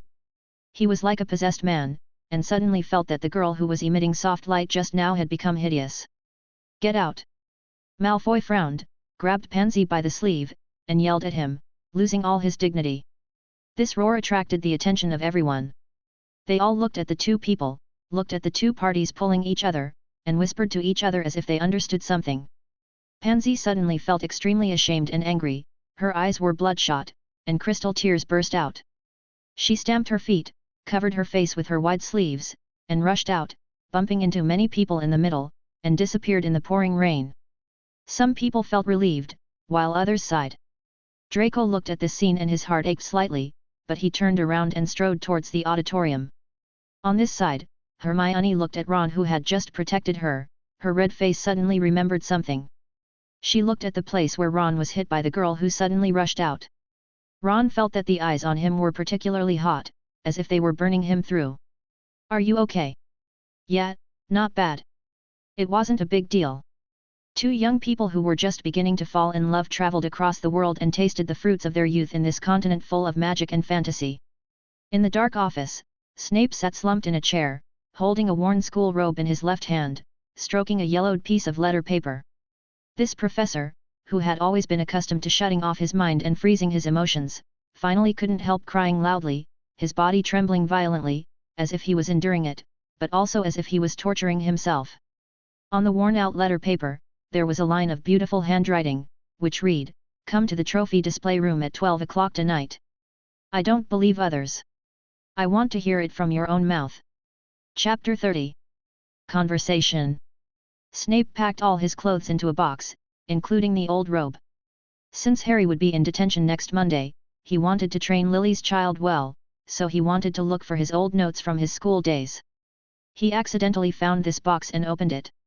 As if God didn't like him, he was controlled to shake open his robes, and a yellowed letter floated out. Above were words from Lily asking him out. He didn't know when she wrote it to him. He only knew that he missed this promise made during their school days and missed the possibility of being with Lily. His mind was like self-mutilation, as he recalled over and over again the way Lily looked at him, from the initial closeness with a hint of admiration, to the gradual alienation, to the quarrels caused by different ideas, to the gradual disappointment, to the gradual estrangement until that word moved blood, and they broke up completely. He actually had countless opportunities to reconcile with her, but ultimately his youthful love could not withstand his pursuit of power. It was he who let go of Lily's hand and pushed her into the abyss again. Snape's face gradually became expressionless. He folded these things, put them neatly into a box, and stuffed it at the bottom of the closet. He turned into the terrifying old bat again. His clenched heart relaxed again, but the intense pain still remained in his heart. He sighed and continued with his actions. Here, Professor McGonagall came out of Dumbledore's office, frowning as if she had received some instructions. "Dong dong dong. Please come in. It's me." After hearing the familiar voice, Snape opened the door of his office and saw Professor Cat standing outside. Even though Harry knew he would be going in, it was exciting to be back doing his favorite hobby, and he walked quickly towards the Great Hall. Seeing that there was no one next to Harry now, Bayou decided to continue the topic from the morning. The temptation should have deepened. "Do you want to listen more?" Listen to the voice that suddenly popped up in your mind. Harry paused as he walked down the stairs. Can you pick a good time? Harry broke out in a cold sweat and felt like he was about to fall. Bai Yu was a little annoyed when his emotions that had just been brewing were interrupted nonsensically. But he seemed to remember something, swallowed his breath, and spoke. Last time I talked about you taking the locket, so I am bound to you. What locket? Harry had forgotten a little about the conversation that morning because of some things that happened in between. Who is the good person to divide such a long history into two parts? Although Harry was eager to know these things, it was still a bit difficult to ask for such a thing that was already in his mouth. Yes, it's the locket, you said. Harry changed his attitude again and flattered Bai Yu. Bai Yu looked at Harry, who changed instantly and determined that this was the key word for the transformation. However, it was not yet stable. It seemed that he had to absorb a few more souls, he thought secretly. Harry's expression changed again and again, finally settling into a slightly impatient look. Where were you talking about? I wasn't paying attention just now. Harry felt a little embarrassed. He felt particularly disgusted when someone was trying to be open with him. He was distracted just now. He looked at the distance he had walked and looked back at the location he just remembered. He felt quite guilty. He walked past 3 murals while distracted. When did he become so fast? Then the system started up and returned to the original world, but because it was bound to you, it also brought you into that world. Bai Yu looked at Harry's expression and said tentatively, the locket. What? Why do you keep mentioning this? Isn't it just a system? Why do you have to call it a name? Harry was a little impatient. He had been working hard all day and hadn't even had lunch, and now he had to listen to the chattering of this little man in his mind. Bai Yu's expression was slightly twisted. Why didn't it work? What happened just now? But looking at Harry's impatient attitude, he knew that if he continued to test it, it would be counterproductive. He told Harry the story he had made up. The system needs power to restart, and it also needs a binding medium and a substance that recognizes the master. Harry seemed to understand, so this is why I was injured. What is this thing? Why does it require a soul to activate it? Harry was a little nervous, but Bai Yu was not worried at all. It's not about absorbing your own soul, but storing it, so the memory you lost is still in this system space. Bai Yu released a big move, which made Harry dizzy. What? I can get back my lost memories. Harry's purpose of coming back again was to save those who died, but the things he lost made it difficult for him to move forward. Although Draco was reborn here with him, he had lost some key things because he was absorbed into the system. Originally, after he had the system, he was not so eager for this memory, but now that Voldemort had escaped from the system, the memory of his previous life had some reference value. So, why did Voldemort run away? Harry asked this question. Because there was a system failure, I disappeared to deal with the system failure. Bai Yu explained. Harry nodded when he heard this, feeling that he was particularly unlucky. Why did things go so wrong when it came to him? What's up with that system review? Harry thought of his personal panel data. In fact, once you are bound to this system, your physical qualities, talents, and skills will gradually improve. That comment is just an encryption of your current physical condition. Encryption? All statuses are improved? That's not right, I see my data hasn't changed. Harry flipped out the panel, pointed at the numbers on it, and asked Bai Yu. I'm hiding it a little. Bai Yu smiled ingratiatingly. When Harry saw this expression, he felt that he was being taken advantage of by him. It seems like nothing you say is true. Harry complained. Bai Yu's expression changed slightly, but quickly returned to normal. Where does this system energy come from? Harry asked cautiously, not dwelling on these points. They had only known each other for a short time, and were together day and night out of compulsion, not friends of their own choosing. It's just that under objective conditions, in order to make one's life more comfortable, the domestication of personal autonomous emotions has occurred, so there is no need to worry about the strength of this emotion. For the first time, Bai Yu felt uncomfortable because he could see what Harry was thinking. Although he had other purposes for him, he could not accept others being insincere towards him. Harry didn't avoid him either. This realization made him feel a little cold in his heart. Was this considered a breakup? Did he really not know that he had a secondary personality, this other Harry that he had created with his own hands? Harry didn't think so much at this time, because out of respect and understanding for Harry himself, Yu had not shown his ability to read his inner thoughts for a long time. This made him feel free inside, so he said it in front of Yu without any hesitation. The system energy absorbs the easily dissipated magic power around it. Yu said in a stiff tone, as if he was angry. Oh.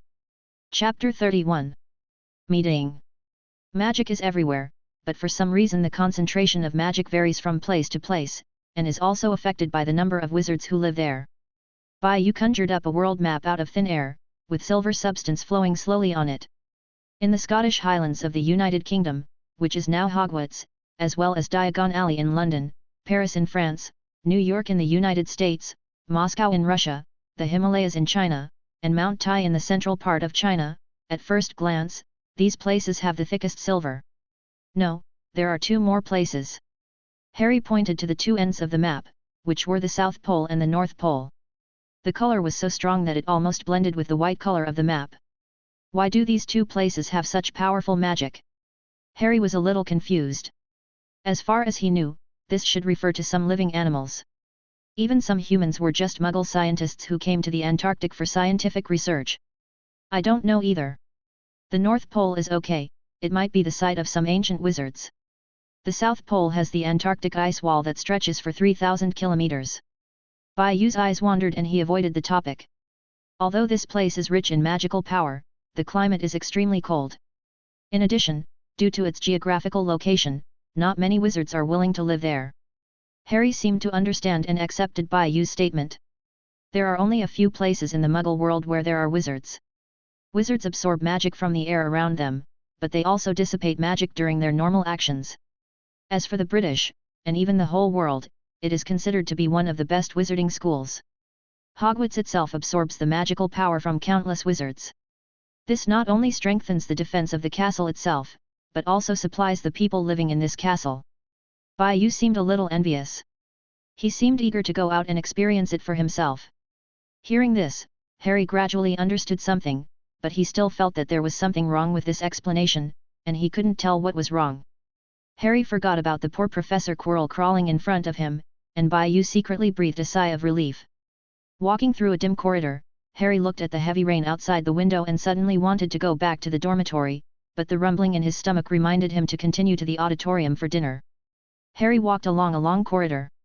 The heavy rain beside him formed a curtain of water, which was so thin and dense that it connected into threads.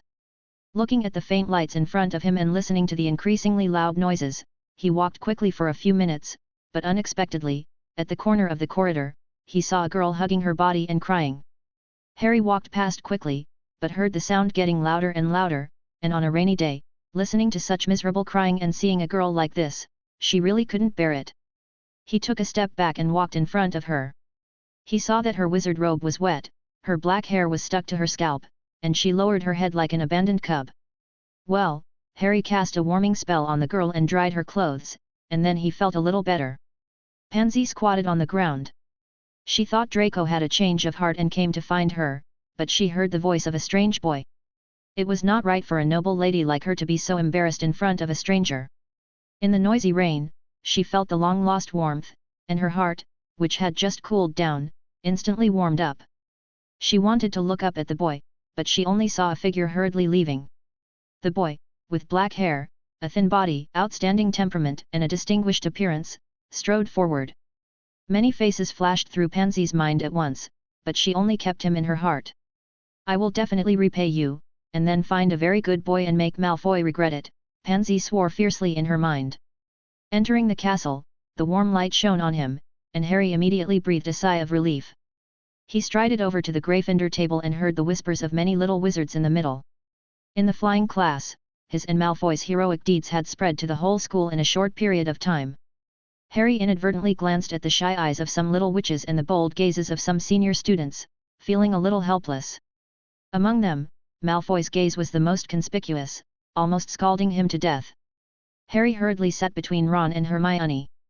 The ambiguous atmosphere that had just been brewing between the young couple was suddenly broken by Harry, a straight man.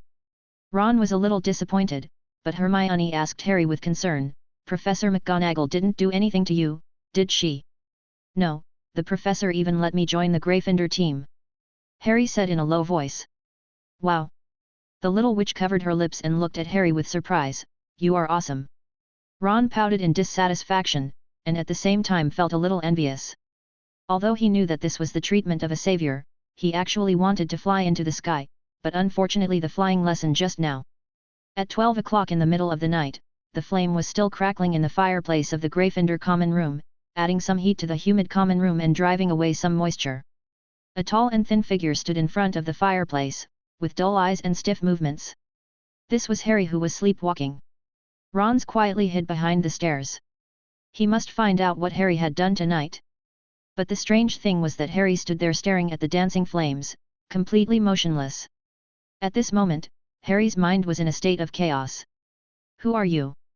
Harry looked at Harry, who looked exactly like him, but seemed more sinister and noble in temperament. "I am you. I am the Harry who should have been sorted into Slytherin. I am the Harry who should have accomplished something, instead of being betrayed by his relatives and friends and used as a pawn." That Harry was as sarcastic as he could be. "I will study hard and improve my abilities. I will use all the resources around me to make myself stronger. I will protect my loved ones instead of letting my godfather pay for me in the name of impulsive bravery."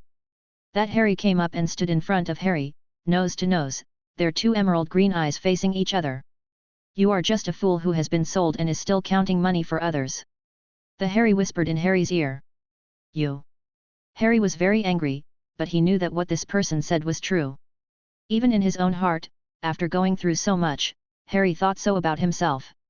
Harry swung his fist out suddenly and hit Harry in front of him, but he disappeared into thin air and reappeared behind Harry, coming over silently. Harry heard something, his eyes widened, and he was overwhelmed by uncontrollable fear. "What's wrong with this guy?" Ron walked over quietly and looked at Harry, who was slumped on the sofa. Chapter 32. Ron tiptoed forward. The warm flames made Harry's face look somewhat sacred, making him more popular. Ron stared at Harry in a trance. Harry seemed to be fast asleep at the moment, and looked quiet and harmless. His thick eyelashes were like a small fan, casting a dark shadow under his eyes. A straight nose, with a pair of rosy lips below, and white teeth faintly revealed between breaths. Ron was stunned for a moment, and a little brown-haired girl jumped out, put her hands on her hips and shouted at him, "What do you mean?"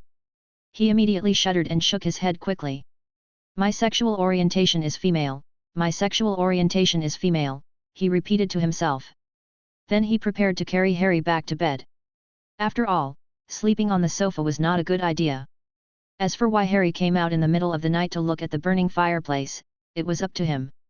He said he respected personal preferences. Ron gently tucked his arms under Harry's shoulders and legs. Although separated by clothes, Harry's temperature was still transmitted to Ron's skin, and Ron's face immediately turned red as his hair. He glanced down and saw that Harry's collar was open due to his improper sleeping posture and excessive movements before going to bed. He inadvertently saw a mole on Harry's collarbone. Harry seemed to be disturbed by a nightmare. He moved his head on Ron's arm and looked at the slender neck in front of him. Ron took a deep breath and the Adam's apple on his neck moved down. It was over. The fresh woody scent of Harry's body went up his nostrils into his throat and then occupied his heart. He really couldn't stand it. Ron was holding a boy of the same age who weighed about the same as him. He moved his legs very quickly, as if there was a beast chasing him. He threw Harry on the bed and immediately got into his own quilt. Only his red ears revealed the boy's thoughts. He thought to himself, "This is not right. I have seen handsome men and beautiful women in my previous life, why do I fall in love with everyone I see in the wizarding world, first Hermione, then Harry, it's over." He never thought that he was bisexual. Ah! At the Gryffindor breakfast table, Ron was like a frightened red lion, using his wide-open mouth and surprised voice to hide his unknown thoughts. "Why are you shouting so loudly?" Harry looked at the startled Ron helplessly. "Did you hear what I just said to you? Tell Hermione next to you that Hagrid invites us to his cabin on Saturday afternoon." I heard it, I heard it." Ron wiped the ketchup on his mouth with his hand, then patted Hermione on the shoulder. When Hermione turned around and told him what Harry had told him, Hermione didn't have any objection to this matter, but she seemed extremely angry about the inexplicable solid on the wizard's robe. She stared at Ron, her lips curled up into a smile. Yo, the Velas twins came over. Maybe George saw something, but he put his hands on Ron's shoulders. "Our little Ronnie, Mommy's good Ronnie, actually threw tomato bombs at the little girl." He really deserves to be our younger brother, right? The other one nodded, with a smile on his face. When he saw Percy looking aggressive in the distance, he ran away in boredom. Percy was still angry about the nonsense they had done in the auditorium. Harry looked at the people laughing and joking nearby and laughed too. The next potion class, unlike the previous life, did not face Professor Snape's difficulties, but was completed smoothly. What surprised the other little wizards was that because of Harry, Snape, the big bat, actually gave Gryffindor an extra point. It was his eyes that made people feel something was wrong. Some people commented that this was the look of a lover, as some people said it was filled with guilt, some people said this was Snape's conspiracy, to lower the Savior's vigilance and let Slytherin take away this year's House Cup. The third statement was agreed upon by most students from the other three houses except Slytherin. After all, how could the old bat understand what emotion was, let alone a first-year student? The first two speculations were too outrageous and no one knew where they came from. After hearing this, Harry hugged himself tightly, because as a personal witness of this incident, he understood Professor Snape better. The emotions revealed in his eyes, even though he already knew some things, he still couldn't stand the fact that the originally cold-faced old bat had turned into a warm-hearted bat, which made him tremble. But what followed was endless Quidditch training, extremely long confinement, and Dumbledore's personal tutoring. Except for the first week of school, which was a bit thrilling, the rest of the time seemed to speed up. In Hagrid's hut on Saturday, the huge giant Hagrid was looking at Hermione with a smile, leaving 2 rabbit tooth marks on the hard rock cake. Harry and Ron sat obediently on the stools next to him, pretending that they could not see Hermione's call for help. During the weekend detention, due to the large number of people drawn by Professor Snape, it became a group tour of the Forbidden Forest at night, and Hagrid inexplicably became the professor of the detention class. According to Fred, this was better than cleaning the school toilets every weekend. Harry, who was helping Snape kill slugs and handle potion materials, nodded. Although the professor was teaching him things, he was also training his psychological endurance at the same time, which was sometimes as strong as a gale and sometimes as gentle as a drizzle. In Dumbledore's office, Harry and he were discussing issues about Hogwarts Castle, and Dumbledore told Harry almost everything he knew. He didn't care why Harry wanted to know the details of the castle, as long as he didn't explore souls and didn't turn over some red lines in the restricted area. Because of the contract, he would provide Harry with more and better resources within his ability. Looking at Harry, who had absorbed an enormous amount of knowledge and left exhausted, he stuffed a BB every flavor bean into his mouth with satisfaction, and then spat it out with a look of disgust. Damn, it's the smell of booger. Dumbledore shuddered, his tangled beard wrinkled into a ball, and his crescent-shaped glasses frame fell off his nose. He quickly held it with his hand, still not recovering from the injury just now. Everything went smoothly as usual. Harry was walking in the corridor with satisfaction when a figure came over from afar. It was Quirrell, his current loyal lackey. Chapter 33. Ambition. The corridor was now crowded with people, and from time to time a passing little wizard would turn his head to look at him and whisper. Harry knew this was not a place to talk, and seeing Quirrell's gesture to him, Harry followed Professor Quirrell. When he got closer, he smelled a fresh scent of grass and wood mixed with the smell of earth. Harry looked down. Professor Quirrell seemed a little hurried and at a loss. The area around his black leather boots was covered with brown mud, and as he walked, some dried mud fell off. There were 1 or 2 green grass clippings attached to the back of his purple wizard robe. Where had he been? Was he going to the quiet wood to collect magical animals or to pick herbs? Why didn't he use a spell to keep himself clean? The 2 men entered the office, and Quirrell's expression immediately changed from calm and serious to a flattering one. Master, after Harry sat on the chair, Quirrell bowed slightly and introduced the results of his searches over the past few days. I searched in the forests of Albania for a long time, and saw many inferior creatures such as vampires and werewolves. He raised his head cautiously, wanting to see the expression on Harry's face. Harry's expression remained unchanged. He had also asked Bayou what kind of state Quirrell was in. It seemed that Voldemort was not attached to him. He seemed to be the same as before, except that his abilities were stronger and his magic power was richer. He also called himself Master and was quite respectful to him. Bayou explained to him that since Quirrell had been absorbed by the system, he had signed a contract at the soul level to obey Harry himself and be loyal to him. What about Voldemort? Harry had a bold idea to take Voldemort as his servant. Bayou broke his wishful thinking. Although the Dark Devil had made 6 or 7 Horcruxes and his soul level was not as good as before, Harry was still unable to deal with it. Forcing Harry to sign a contract would only backfire. The purpose of the system is to enhance the Master's strength, not to plant a time bomb. As for Quirrell, although he was strong, he became weak after being parasitized by Voldemort, and Harry, after 2 lifetimes, was able to subdue such a person. Harry saw that Bayou did not explain why Quirrell was so afraid, and he really needed people under him to build his own power. Although being so afraid and enslaving others was not what he wanted, this fear was in his interest. System Mission 17 is a long-term mission that will last for 10 years. It is to break the Wizarding Secrecy Statute and protect the wizarding world from the technological development of Muggles. In the early days of the time travel, Harry actually already had such an idea. In the last dozen years of his life, Muggle technology developed rapidly, and he witnessed with his own eyes the secret experiments of nuclear bombs in several countries, the production of advanced machine tanks, the launch of spacecraft into the universe, and Muggles flying to the moon, something that even the greatest wizards in the world could not do. In ancient times, Muggles once looked up at the moon and wondered what the end of the sky was. At this time, wizards can apparate around the world and use time converters to go back to the past.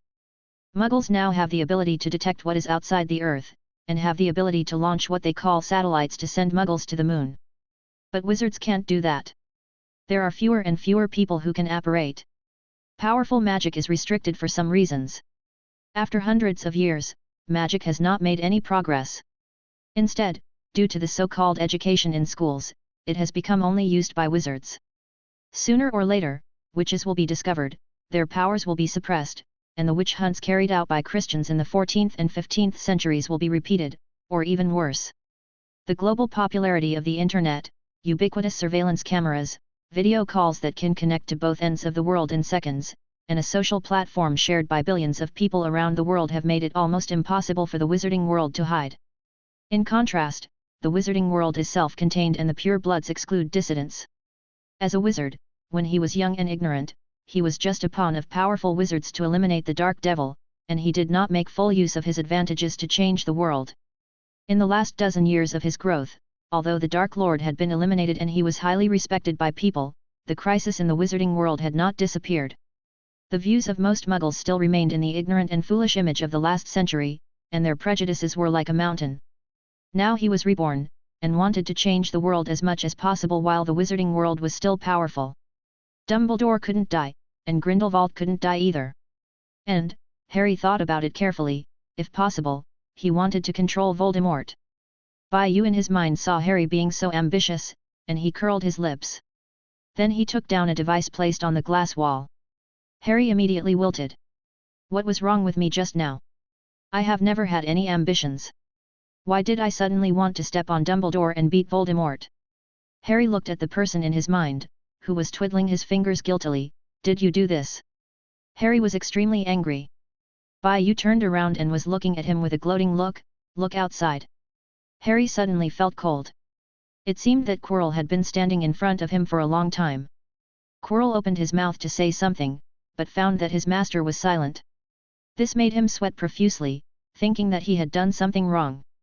The silence lasted too long and Quirrell became a little impatient. Go on. Harry said. He wiped the non-existent sweat from his head, but he felt even more annoyed in his heart. He had his thoughts controlled by others and his inner activities monitored by others. This Bayou must not be kept. Combined with what Bayou told him a few days ago, Harry suspected that all this was his conspiracy. He felt that he was being controlled. Harry let his feelings develop in all directions and did not think carefully in his mind. We have to find a way to avoid surveillance. I went to that forest and found that there were many more snakes in this forest than in previous years. Quirrell disguised himself as a Muggle and asked local residents as a tourist. Many people told him that many people were bitten by poisonous snakes when they went to the forest to collect herbs. In severe cases, many people even died after walking a few steps. There were also some people in strange clothing who walked in. Quirrell said that they must be wizards, and their clothing was the best proof. This also confirms the information you gave me. Quirrell answered carefully. In the meantime, I used the Imperious Curse to control several Muggles and installed something called a monitor on them, which Muggles use, so that they could go further into the forest. Several Muggles died, but they found some interesting clues while walking. Quirrell didn't seem to care at all about these lives that were the same kind as him. In his eyes, Muggles were no more than disposable tools. Harry was quite angry, and he was angry at the wizard's indifference to Muggles. He slammed the table hard, and Quirrell was startled and immediately fell to the ground, his body trembling slightly. "Don't use this kind of method in the future." Harry didn't say much, he just wanted to warn people about this kind of behavior in his own way. Concepts that have been established for a long time cannot be changed by fear, but they can be restricted by fear. Quirrell understood what Harry meant, but he was also secretly wondering, did the Master have other plans? Why was he so indecisive? They were here to invade, so of course the less power in this world the better. Although it cannot be said explicitly in this world, could it be that Quirrell thought of the current headmaster Dumbledore, a wizard who was close to Muggles? If Dumbledore found out that he treated Muggles like this, he might be sent to Azkaban. Thinking of this, Chiluo was very grateful to his master. As expected of the master, he is so considerate and thoughtful. Chapter 34. Enter. Harry saw the guilty look on Quirrell's face, because he knew that his way was wrong. He felt a sense of accomplishment in his heart, feeling that he had saved a few more lives. Quirrell saw that Harry was not angry anymore, but asked him to stand up and answer.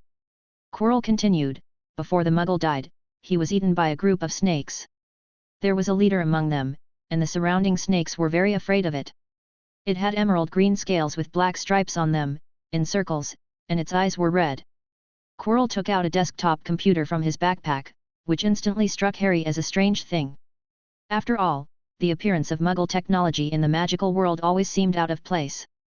Quirrell turned on the computer and operated it for a few times.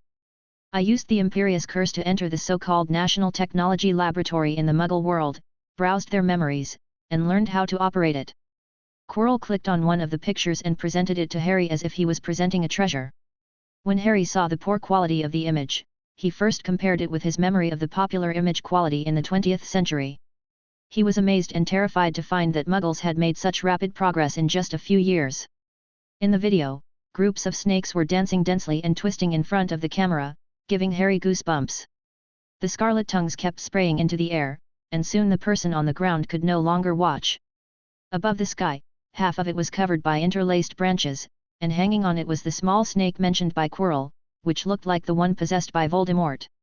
The first time Harry saw it, his sixth sense told him that this should be Voldemort, but he was very puzzled because both of his eyeballs were scarlet, but one looked crazy and the other looked pure, as if he had a split personality. "Just keep watching." Harry stood up and left, patting Quirrell on the shoulder in encouragement. Quirrell was flattered. Harry now had to rush to Hagrid's hut, where his confinement would last for 2 months. Harry's mind was in a mess and he was angry but couldn't get rid of it. While there was still some time, he wanted to take a walk by the Black Lake to calm himself down. It has been rainy these days, but today it finally cleared up, and fine water droplets still cling to the green grass on the ground. After getting used to the foggy and rainy atmosphere, looking at the bright and sunny weather today, the whole world seems to be painted, becoming clean, clear, and full of vitality. Harry walked slowly, bent down, and picked a dandelion that was wet by the rain and had only a few hairs left. He took it in his hand and admired it carefully. It seemed that he had always been a passerby in life and had never been alone and quiet. When he reached the edge of the Black Lake, the whole world became quiet. The noise in the castle gradually faded away from him and became blurred. The memories of the past, the heart-wrenching, painful, happy and angry ones were all consciously hidden by him. Today, Harry just wanted to be alone. He looked into the distance. The sky and earth were vast, with green mountains and clear water. Every step he took was a scene that could be painted. For a moment, he was a little dazed. In the distant lake, a few octopus tentacles appear and disappear from time to time, as if they are playing and fighting. Occasionally, small fish jump out of the water and hit the lake, splashing water. The splashing water droplets in the air immediately turn into colorful diamonds. The water immediately adds a different color under the refraction of light. Harry smelled the fresh scent of grass and trees around him, and for a moment he felt like he was about to leave this body. Bai-Yu, whom he could feel at any time, was now gone, and it seemed that Bai-Yu could no longer feel him. Harry should have been ecstatic, but now he didn't feel anything.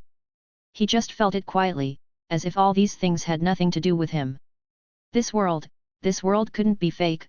Harry seemed to have returned to the nightmare of his previous life. He lay down, letting the water droplets on the grass wet his clothes. Harry closed his eyes, feeling the warmth of the sunlight on his face, warm and gentle, like a mother's caress.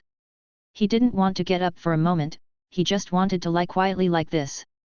Occasionally, a feeling of sadness suddenly rushed into Harry's eyes, and a few tears left the corners of his eyes and disappeared into the hair at his temples. "Hey, wake up!" A voice broke the silence, but Harry had no strength in his body and didn't even want to lift his eyelids. Wake up, Harry, Harry, don't sleep anymore." The voice became louder and louder, but Harry could no longer hear it. He wanted to open his mouth. In an instant, I was pulled into a warm embrace and fell asleep peacefully. When he woke up, he was surrounded by white walls and the familiar smell of herbs. Harry propped himself up and looked around. The midday sun shone on his face, which was a little dazzling for a moment. Harry covered his eyes with his sleeves and squinted, and a few tears welled up in his eyes physiologically. "How did I get to the infirmary?" Harry asked Baiyu in his mind. No one answered. Harry felt relieved. Did he get rid of him? It's okay if not. Just let me rest for a while. Harry walked out barefoot. There were no shoes by the bed. The entire infirmary was empty and Madame Pomfrey was not there. When he walked into the corridor, the entire castle was eerily quiet. Apart from the singing of birds, the sound of voles running through the grass, and the rustling of snakes swimming around, Harry could no longer hear any other sound. Harry had no fear or terror. He just wandered around aimlessly. He didn't even react to the pain when a small stone scratched his foot. Scarlet blood flowed out. Following Harry's walking traces and marking them out bit by bit, Harry was still very tired. He only knew to move forward, but didn't know where he should go. He strolled to the edge of the Black Lake, the soles of his feet were already broken and tattered. This world was not soft. It would only hurt those who were soft. The hard ones were fearless, while the soft ones were covered in blood. It was still the same position, but it was a little different this time. Harry put his feet into the lake. No one guided him. He just wanted to do it subconsciously. A magical thing happened. A soft light flashed, and Harry's feet were healed instantly. Attracted by the smell of blood, the octopus swam to Harry, and its huge tentacles grabbed Harry's ankles and pulled him in. Gulp, gulp, gulp, Harry suddenly entered the lake. Due to the lack of air, Harry seemed to be drowning. He just let himself immersed in this feeling of death and gradually suffocated. After what seemed like an eternity or a split second, Harry opened his eyes. There was a handsome man standing in front of him, with an upright posture and a powerful aura, wearing armor from the 14th or 15th century. His wild eyebrows were as sharp as swords, and his dark eyes were so imposing that people dared not look directly at him. "Why are you still lying there? Stand up," the man said. Chapter 35. Food. Harry opened his eyes blearily and saw the man in front of him. He quickly got up and got out of his previous emotions. "Who are you?" Harry asked cautiously. He didn't see any malice in this man, only the power and decisiveness that had accumulated for a long time. "My name is Gryffindor." "Yes, the one you are familiar with." Seeing that Harry was weak and did not stand up, the man sat down himself and met him face to face like a familiar friend. "You are?" Harry opened his eyes wide and his mouth opened in disbelief. He never expected that after being born once, he would meet the ancestor of their academy, a person who lived hundreds of years ago. There was a legend that once circulated in the academy, which said that the octopus in the black fox was Enigmas from Gryffindor. No one believed it at first. At most, they just thought that the octopus had been recuperating in the Black Lake for a long time, and gradually became spiritual and would help the students of the academy. If he remembered correctly, Harry remembered that he was dragged into the Black Lake by a black octopus before he fell into a coma. Thinking of the legend, the person who appeared in front of him now was most likely the legendary Gryffindor, whom the headmaster had been guarding Hogwarts for nearly 1,000 years. Harry really couldn't think of anyone else who could do such a thing in this school, except for the 4 great wizards who had such mysterious abilities and the ability to open up a space on a grand scale. Harry got up quickly, feeling that lying on the ground was somewhat disrespectful to the Great Dean. He brushed off the mud and weeds on his body and looked at the man on the ground with admiration. Gryffindor felt a little embarrassed at this moment. He had just accommodated the little brat in front of him by sitting on the ground in order to get closer to him, and now he had to get up again. It was not easy for him to get up, but he felt a little awkward seeing the little boy looking down at him. Yes, I am the person you imagine. Gryffindor quickly changed the subject and repeated what he had just said, there is a little thing in your head. He looked at Harry's forehead, hinting at something. But I used some tricks to separate that thing from you temporarily. Gryffindor said. Thank you so much. Harry bowed quickly, very grateful, and then he said why he couldn't contact the system in his head. It was a help to him before, but now it is something that restricts his freedom more than the existence of a monitor. Gryffindor noticed the boy's reserve and said nothing more. You are the first person to enter this space in thousands of years. This proves that Hogwarts chose you, and we also chose you. Gryffindor patted the weeds on his body and stood up. Oh. Harry was a little confused. He didn't know why after his rebirth, so many things that he had never heard of in his previous life suddenly popped up. You should have heard about the founding of Hogwarts. I came to this land with 3 other people and built this castle. Gryffindor said slowly. Harry recalled a passage in the history of Hogwarts. Legend has it that the name of Hogwarts was given by Rowena Ravenclaw after she dreamed that she was led to a cliff by a lake by a warthog. But more people believe that the 10th century was a dangerous era for wizards due to the relentless persecution of Muggles who hated magic. Therefore, several founders built Hogwarts in the Scottish Highlands and cast countless protective spells to prevent Muggles from invading. Harry had heard countless versions of the history of the establishment of Hogwarts, and now he wanted to hear the different explanations of the parties involved. Gryffindor seemed to understand what Harry was thinking. Some of these pieces of history are correct, and we passed them down to future generations as a warning.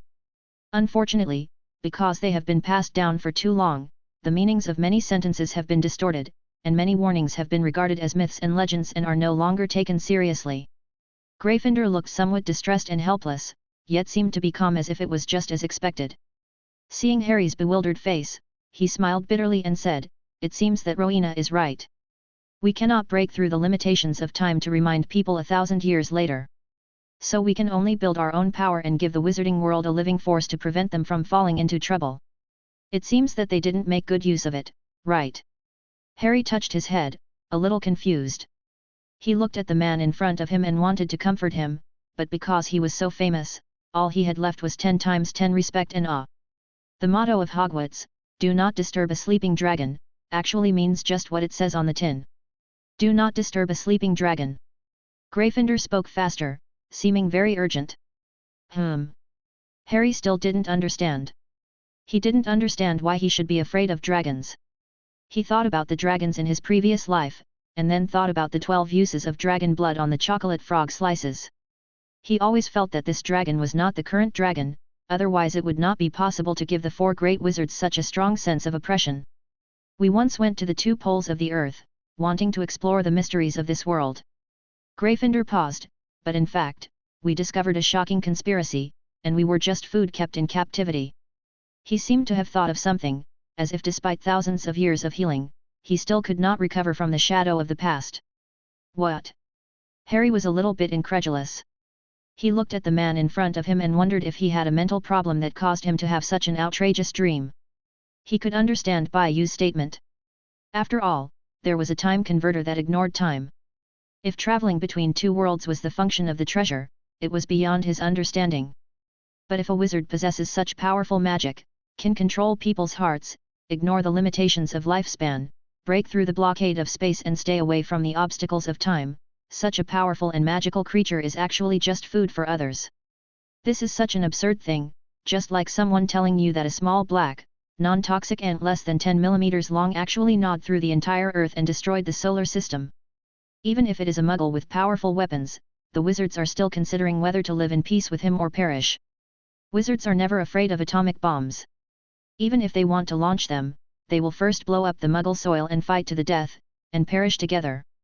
The pride of being a wizard for a long time has been ingrained in Harry, and every wizard is like this.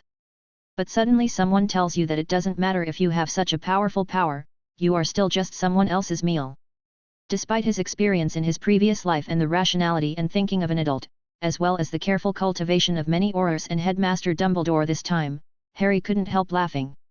He even covered his abdomen, trembling all over, and sat down, looking at the man in front of him without respect, his eyes full of resentment. Because he vaguely knew that this might be true. Whether it was from the system or the map that Bayu gave him, the north and south poles on the map were both extremely rich silver. Or maybe he had witnessed his transformation in the past, from a harmless creature into a flying dragon with wings, wisdom, magic power, and powerful weapons. He had kept it buried deep in his heart and even convinced himself to believe Bai Yu's lies. Chapter 36. Soul. How could he not know that his memories were disappearing intermittently? Such a powerful force was instilled into his body, but he felt that he could not control it all. How could he not know? How could he not feel disgusted when he absorbed other people's souls as the basis for his own strength? When they settled down, they pulled his soul in. Obviously, it was useless. He said that the system absorbed external magic as fuel, so why did they use his soul? The souls they pulled in were all key points about Voldemort's Horcruxes. How could he not know about such precise memory modification and two contradictory statements? Draco traveled through time and space, and suddenly his emotions changed drastically, and he became dependent on him. How could he not know? Being monitored by a strange creature with powerful power, his inner thoughts were controlled all the time, and his actions were even endangered by people around him. How could he not know? Chi Luo's figure crawling on the ground, his trembling body, and Bai Yu's evasive attitude, how could he not know if there was something fishy going on? He never believed Bai Yu's lies, from the beginning. This is also why he and Dumbledore signed an unbreakable contract at the very beginning. If you say that he is a saint, he admits it, but he would not be so soft-hearted towards someone who had been his enemy for a long time. He even trapped his soul for such a person. It was not for Draco, but for the people he cared about. He wanted to give his cowardly self this extremely warm home in his previous life. Including his friends, people he cared about, his dear godfather, his respected principal, and his soul mate. He was afraid that he would be controlled by this thing that suddenly appeared and would do something harmful to the magical world. No one knew how determined and ruthless he was in making this decision, or even whether he had the attitude of dying together with his enemies. The relationship between him and the system is one of mutual exploitation and mutual defense. After the system showed the ability to control his thoughts and ideas, it was not just surveillance, but control like the Imperious Curse. Harry felt even more disgusted and timid. If such a thing fell into the hands of Voldemort, he didn't know what the world would become in the future. He lived in fear every day. Even after Voldemort escaped from the system, he breathed a sigh of relief. When he pulled Voldemort into his system, it was also a helpless move. In his memory, the only useful memory was that Voldemort sneaked into Hogwarts and stole the Philosopher's Stone in his first year.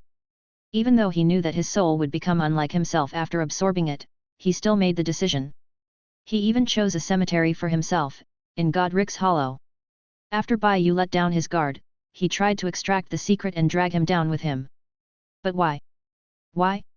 Why did Gryffindor tell him? Why did they want to tear apart his pathetic self-deception? Why did they want to point out that he had actually been a puppet of that person for so many years? And they threw such a heavy burden on him, even death was not an option? Why did they have to break his ostrich-like mind? Why?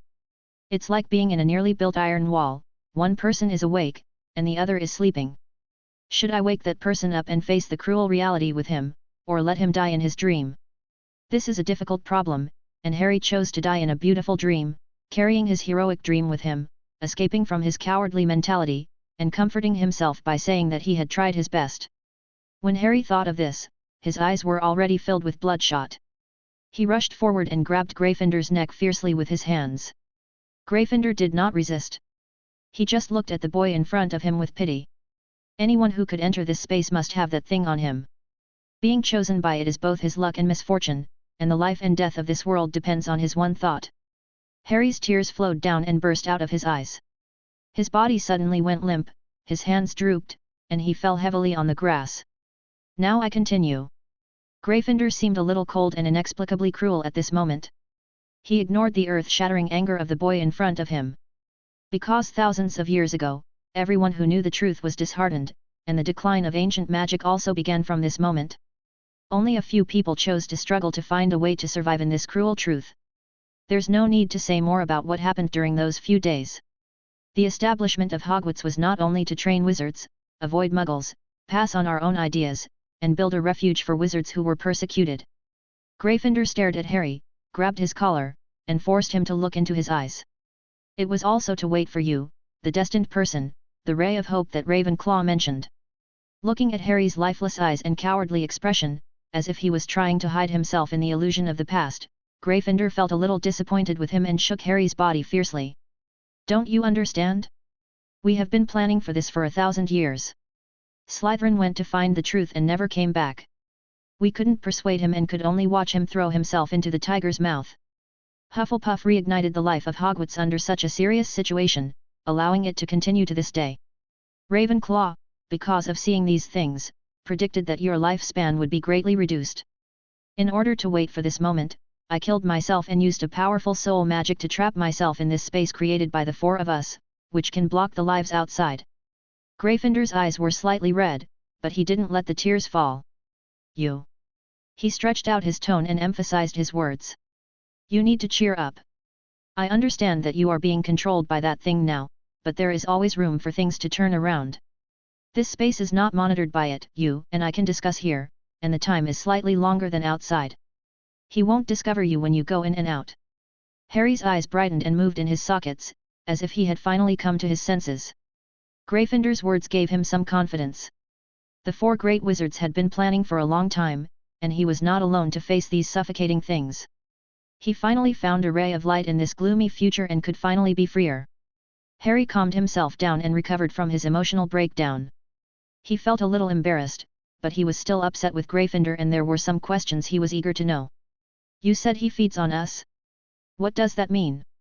Seeing Harry regain his composure and grasp the key point of the problem in such a short time, Gryffindor couldn't help but secretly admire in his heart that he was worthy of being the chosen one. He feeds on our souls. Soul, what does that mean? Harry asked, puzzled. It's just like how we eat pork. The wild boars running on the grassland have delicate meat, which is chewy and bouncy, while the domesticated wild boars have less flavor. It's the same for them and humans. The more powerful the wizard's soul is, the more delicious it will be to them. What? Then, Harry thought of his past life, the white-haired old man who said goodbye to him at King's Cross Station, his parents who died for him, the taciturn professor, A&D. Harry clenched his fists tightly, his nails cutting the flesh of his palms, blood flowing out and dripping onto the green grass, anger burned in his heart, the flame of revenge made him want to kill those people right now. He could not tolerate his relatives and family being insulted like this. Chapter 37. Cabin. Then, Harry relaxed his fists and asked the man in front of him calmly. What should I do? Harry thought, since the prophecy was made so far into the future, there should be some plans for his actions, and the latter should have corresponding steps. Gryffindor thought about it and felt a little embarrassed. He was too worried and angry. He knew a little about their plan, but not much. In addition, he trusted Ravenclaw, so he did not understand the whole situation. But, can Harry be told this? Of course not, otherwise where would his face be? Besides, it is said to be a glimmer of hope, so naturally he must have his own outstanding qualities. Thinking about it, he cleared his throat and said in a firm voice, First, follow that thing, you have to figure out his weakness. Harry nodded.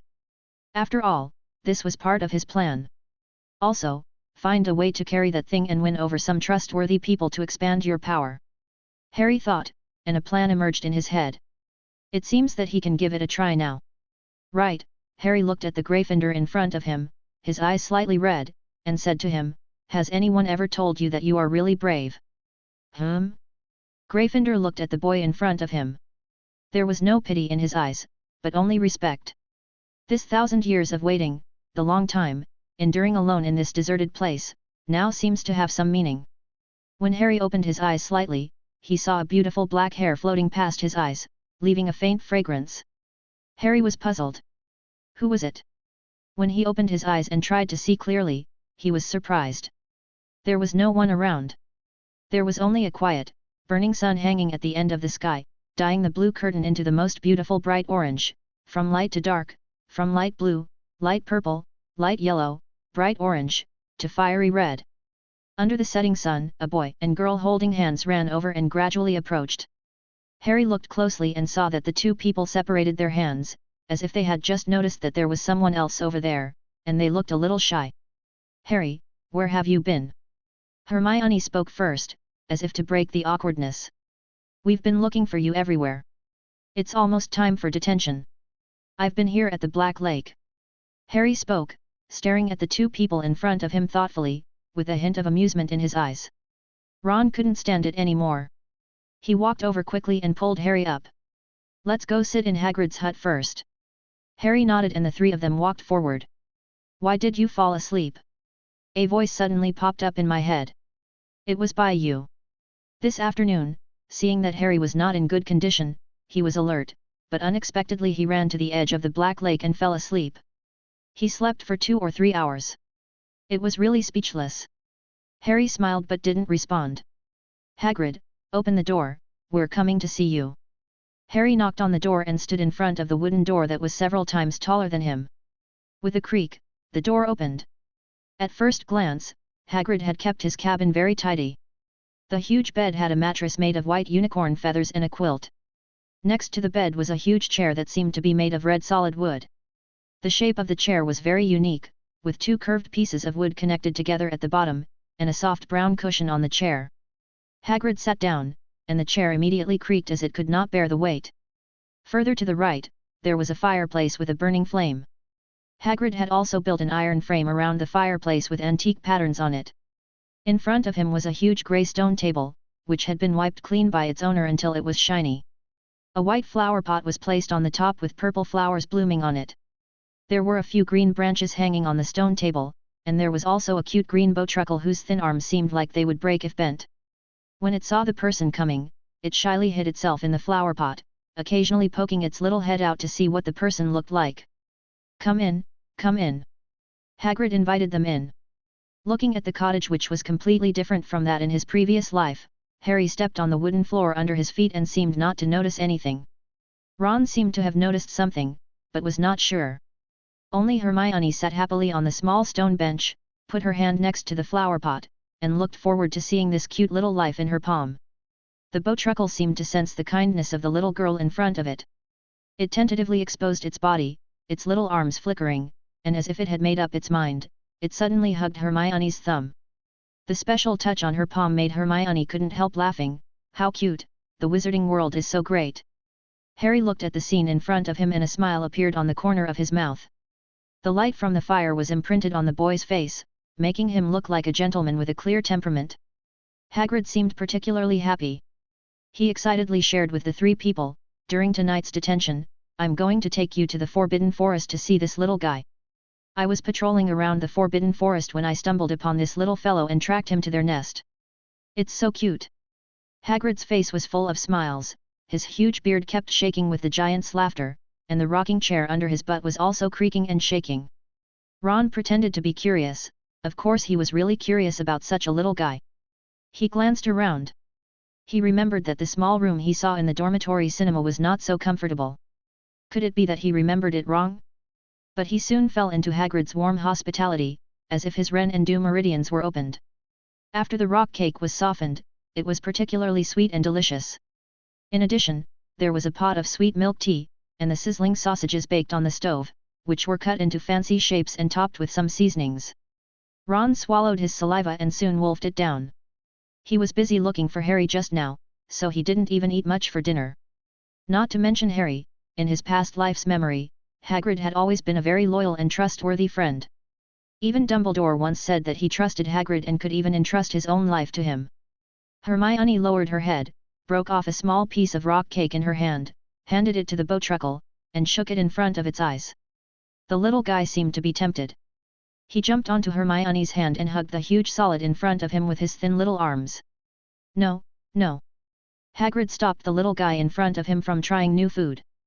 He turned to Hermione and said, "This little guy usually eats insects, and no one has ever fed him rock cakes." Hermione smiled sheepishly, her cheeks turning red with embarrassment. The sky outside the window gradually darkened, and the torches hanging at the door of the hut lit up, illuminating a small open space in front.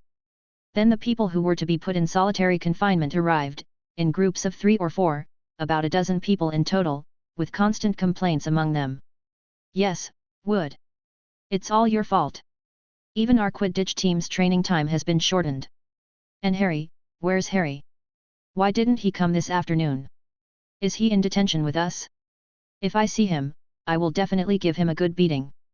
The Velis twins nearby shrank their heads, deciding not to anger their rampaging captain at this time. Chapter 38. Escape. Harry was just walking out of the room with Hagrid when he heard the complaints coming closer and closer. He seemed to have just remembered the training this afternoon and felt a little guilty for a moment. Harry wanted to take advantage of the darkness and hide behind Hagrid's huge body to escape, but Hagrid seemed to know what he was thinking and pulled him to the front. "Harry," Hagrid said helplessly. Harry was pushed to the front unexpectedly, and when he saw Wood's eyes, he smiled flatteringly. Not to mention the unequal treaty signed in the middle, it was Ron and Hermione who laughed at my carelessness all the way. Hagrid divided the dozen people into 5 groups, each with about 3 or 4 people. In each group, there were basically seniors leading the juniors, and their work was determined based on their strength. Those who were a little stronger would go into the outskirts of the Forbidden Forest to pick some herbs for the professor of herbal medicine. Those who were a little weaker would do some cleaning tasks, such as weeding the grass, and they were not allowed to use magic.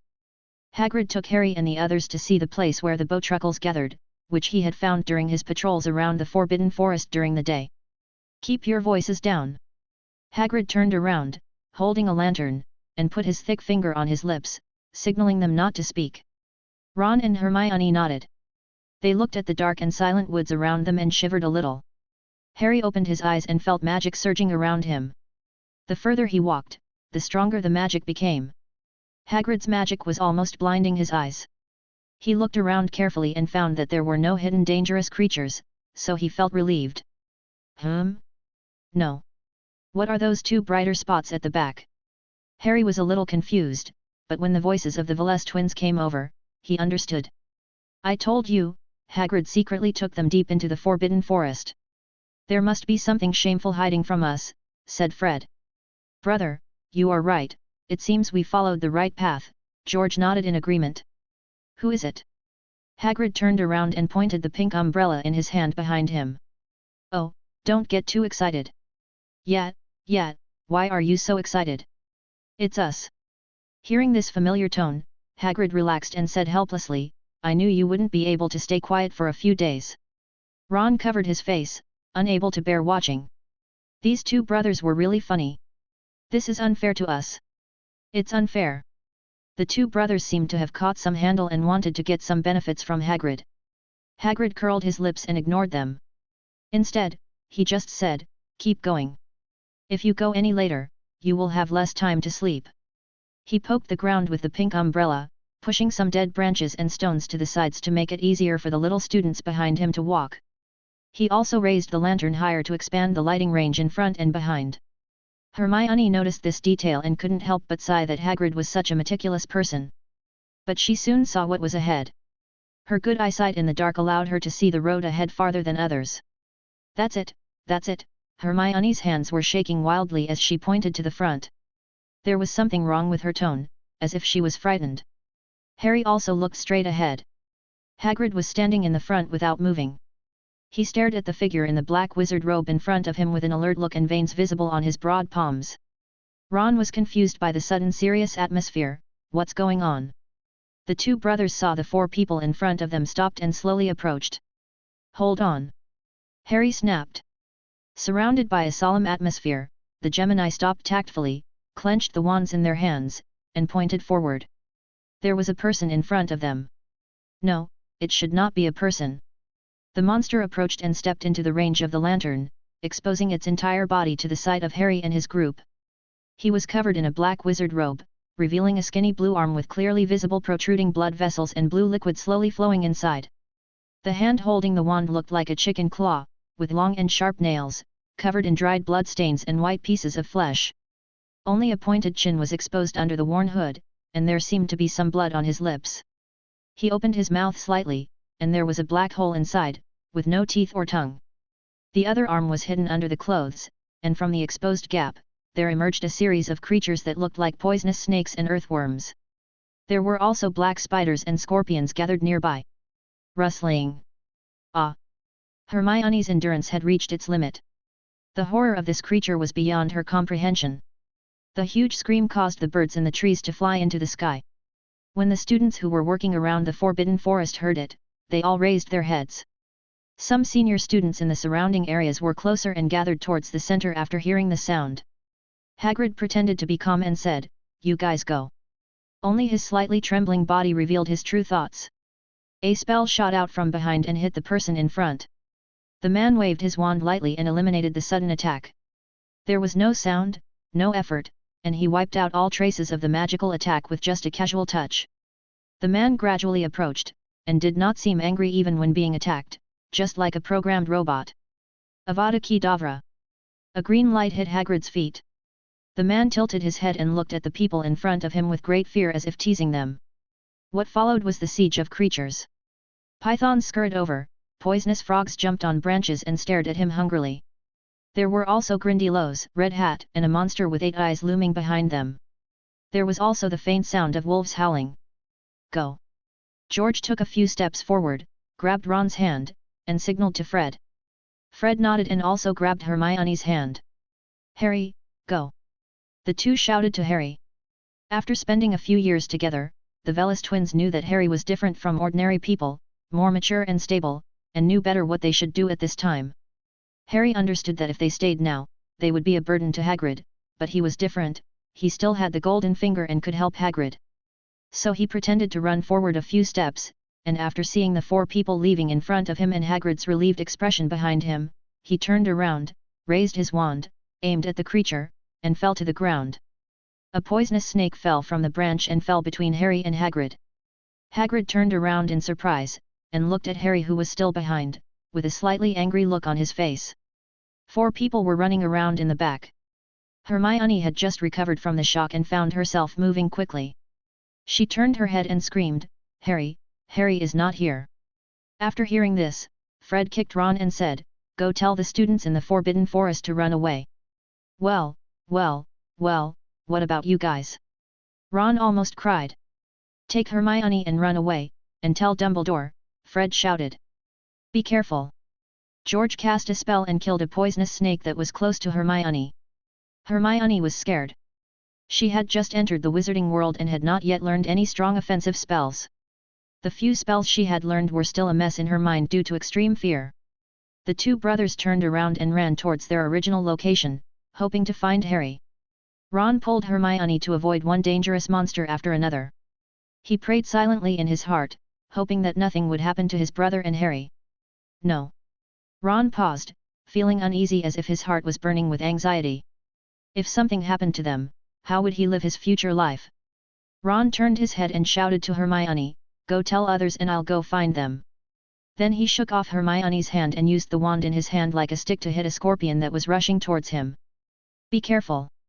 Hermione was very angry and surprised by Ron's sudden action. She hated herself for not being the one to help her teammates. She looked at Ron's back angrily and quickened her pace. A branch protruding from the side scratched Hermione's calf. She fell to the ground suddenly, and a scorpion clamped her stockings. The pain stimulated her and warned her that the people who stayed there were more dangerous than she was now. Hermione's face was covered with tears, and the surrounding environment flashed before her eyes quickly. Now she couldn't go looking for them. Someone had to warn the seniors, and someone had to tell Dumbledore. Bastards! A bunch of bastards! Hermione cried and cursed. Chapter 39. Poisoning. In the dark forest, only the moonlight shining through the intertwined branches illuminates the road ahead. Merlin's socks, what sin did we commit in our previous life? That we have to meet such a troublesome junior. Fred complained while running and fell to the ground fainting. A small snake that was blocking his way was knocked away. You'd better shut up and save some strength. Harry stayed there and now we don't know what's wrong? And there's Hagrid. George said unhappily. Fred was silent. Do you have a weapon? He asked, curling his lips. Yes, George replied. The 2 men simultaneously took out a few feces balls from their clothes and smiled at each other. Aragog, why are you here? Hagrid looked at the huge 8-eyed spider that suddenly appeared in front of him and looked very sad. The mysterious man cast several light spells, no one knew what they were, but they were all blocked by Hagrid's pink umbrella. The few that occasionally appeared were also solved by Harry's spell of slam. A poisonous snake flew over, and the poor little snake became a shield for 2 people. Aragog's legs swayed as he slowly crawled towards the mysterious man. Several fragile trees were crushed under him and fell to the sides. The huge spider legs were covered with hard black hairs, almost as white as a person. The spider obediently stopped beside the mysterious man, its 8 eyes moving constantly. The little poisonous creatures crawling on the ground fled in all directions. Those that didn't have time to escape were crushed by Aragog, and juice of various colors splashed out and flowed in the grass. The man stretched out his other arm, which was hidden under the black robe. This hand was different from the other one. There was a mysterious dragon totem tattooed on the purple skin, and there were some chains wrapped around the dragon. Harry moved closer to see it clearly, but was grabbed by Hagrid. The mysterious man touched the spider leg standing next to him, but Aragog was so obedient that he did not move. "Why don't you leave?" Hagrid seemed angry. He held the pink umbrella and pointed it at the person in front of him, trying to drive Harry away. "Let's go together," Harry said firmly. By you, are you there? Is there any way you can help us?" No one answered. "By you. Damn you." Still no one answered. Harry's forehead was covered with sweat. He turned his back to Brother High and looked at the magical creatures surrounding him. The howling of wolves gradually came closer from far away. Red Hat huddled under a big tree nearby, crying weakly like a little girl. Grindelwald dug into the ground with his hard green claws, staring at the two people in front of him. At this moment, Harry suddenly felt something wet and heavy on his hair. He touched it upwards with trembling hands, as if it was the saliva of some creature. Then his hand felt numb and purple spread from his fingertips. "God wants to kill me." He didn't have time to think about it, as a huge rock fell from the sky and hit Harry's toes. Ouch! Harry just made a sound and covered his mouth with his palm. He lowered his head and took a look. It was a bird snake made of stone. No, it was a petrified bird snake. Was there a wizard who used the petrification method, or? The creature in front did not move, looking at the tree on Harry's right with fear. Harry could clearly hear the loud friction between scales and bark, and saw small branches falling down continuously. Shit! Basilisk! No one knew what the mysterious man was thinking. He stopped moving forward, stood where he was, and stared at Hagrid in front of him, as if he wanted to watch two people being eaten by so many magical creatures. In all the decades of his life, Harry had never faced so many magical creatures at the same time, and he could barely handle it alone. It was a bit too much to deal with them all at once, so he pressed himself tightly against Hagrid's body and felt that he was also trembling. Harry found it a little funny at this time. He didn't know what tickled his funny bone. How come even Hagrid would one day be afraid of the little cutie he mentioned? Harry opened his eyes and used his ability to see the trajectory of magic power, which could improve his attack efficiency and guard against attacks from others. Suddenly, Harry felt a weight on his back. Oh my god! Bang! Harry was pinned into the mud by Hagrid's body, unable to move. Hagrid! Harry's eyes were bloodshot. He couldn't see what was happening outside and could only smell the mud around him. Scenes from his past life seemed to be replayed in his mind, and he seemed to have to face the situation of his close ones dying for him again. Harry quickly touched Hagrid's body with his hand, trembling slightly. "Hey, don't be nervous, this big guy is not dead." The guy who was playing dead in his head came out. "Please help me, please." Harry begged and cried. No one answered. "You? No. Armor protection, hanging upside down." Harry used all his magic power to add a layer of protection for Hagrid, and then used this mischievous spell to lift Hagrid's body off the ground and hang upside down on the tree branch. At least compared to the ground, the tree branch was slightly safer. Then he collapsed to the ground, looking at the creatures gradually surrounding him. The twins hid behind a big tree, looking far ahead at the place where many magical creatures gathered. "Well, should we go?" George looked ahead, at the snakes, the giant python, Little Red Riding Hood, Grindelwald, the werewolf leaning against the tree, the basilisk clinging to the bottom of the tree, its body trembling slightly, and many other creatures that he had seen in textbooks but had no ability to deal with. Fred didn't respond. He clenched the dung ball in his hand. The bowtruckle hanging in the bushes seemed to know what the boy was thinking. It jumped onto Fred's hair and pulled it tightly. "Ah!" Fred screamed, attracting some creatures in front to turn their heads. "Run away, we will build a very magnificent tombstone for Harry." George turned around, trying to ignore his inner uneasiness, the possible fate of Harry if they ran away, and the huge figure hanging on the tree branch. "Woo-woo," someone finally spoke, and Fred had an excuse to escape. He looked down at the feces ball in his hand, and threw it hard at the place behind him as if to atone for his sins. "I hope this thing can bring you a glimmer of hope." The smell as if a toilet had exploded filled the area. Harry had just suffered a physical blow, and now he was hit mentally. Your uncles. Oh? The mysterious man gradually approached, and in the turbid air, the basilisk on the right also crawled down, as if it didn't smell anything, and stuck out its scarlet tongue, wrapping itself around Harry's body in circles. Harry seemed to see his great-grandmother. He hated himself so much for not learning any spells with powerful offensive power. He thought of that book. Well, no, the one wrapped around his body wasn't meant to strangle him. In a trance, Harry seemed to see the man clearly. The purple color crawled down his arm to his shoulder. Harry's head began to feel dizzy. Is this my ending? He began to think randomly, wondering if they had escaped. How long could Hagrid hold on to the branch? Who was this person who suddenly appeared? No, it didn't look like a person. Under his black robe were many densely packed snakes that kept swarming. Harry leaned his head against the snakes. The toxin had already invaded his brain. His muscles relaxed and he felt light and ready to take off the burden of his body at any time.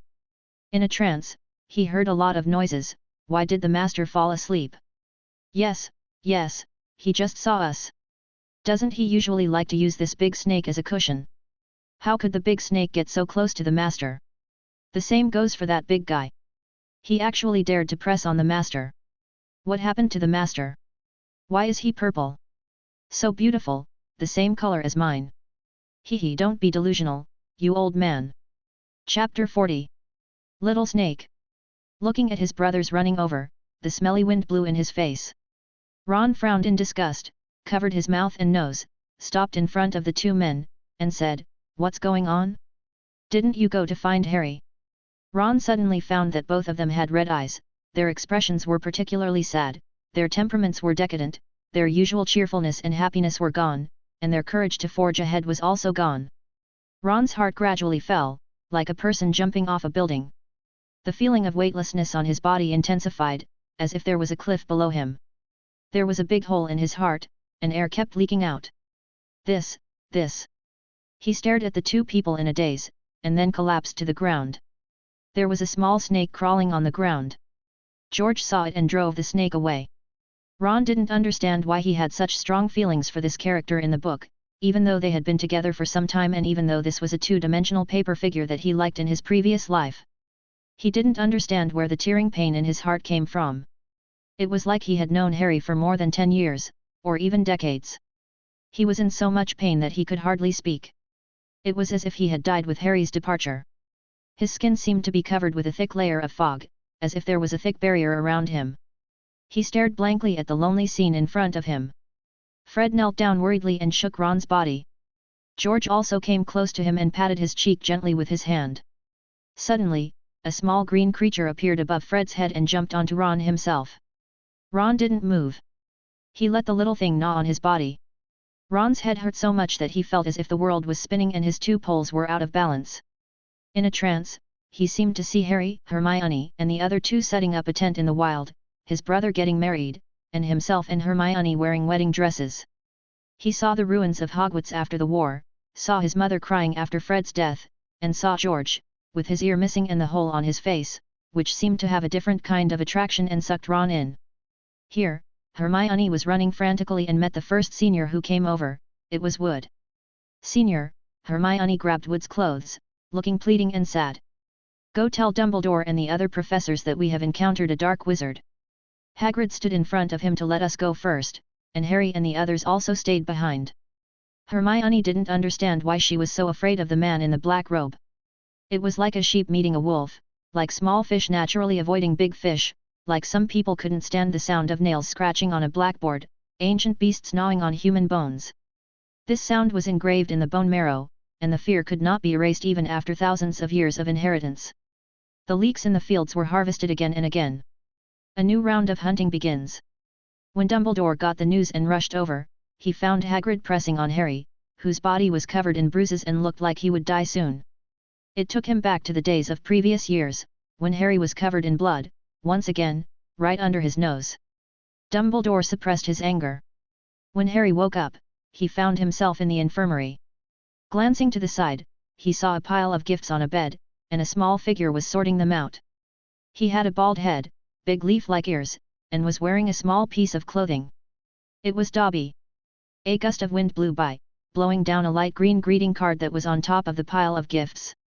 It fluttered in the air, and on it was written in golden letters, Harry. Harry couldn't see the rest.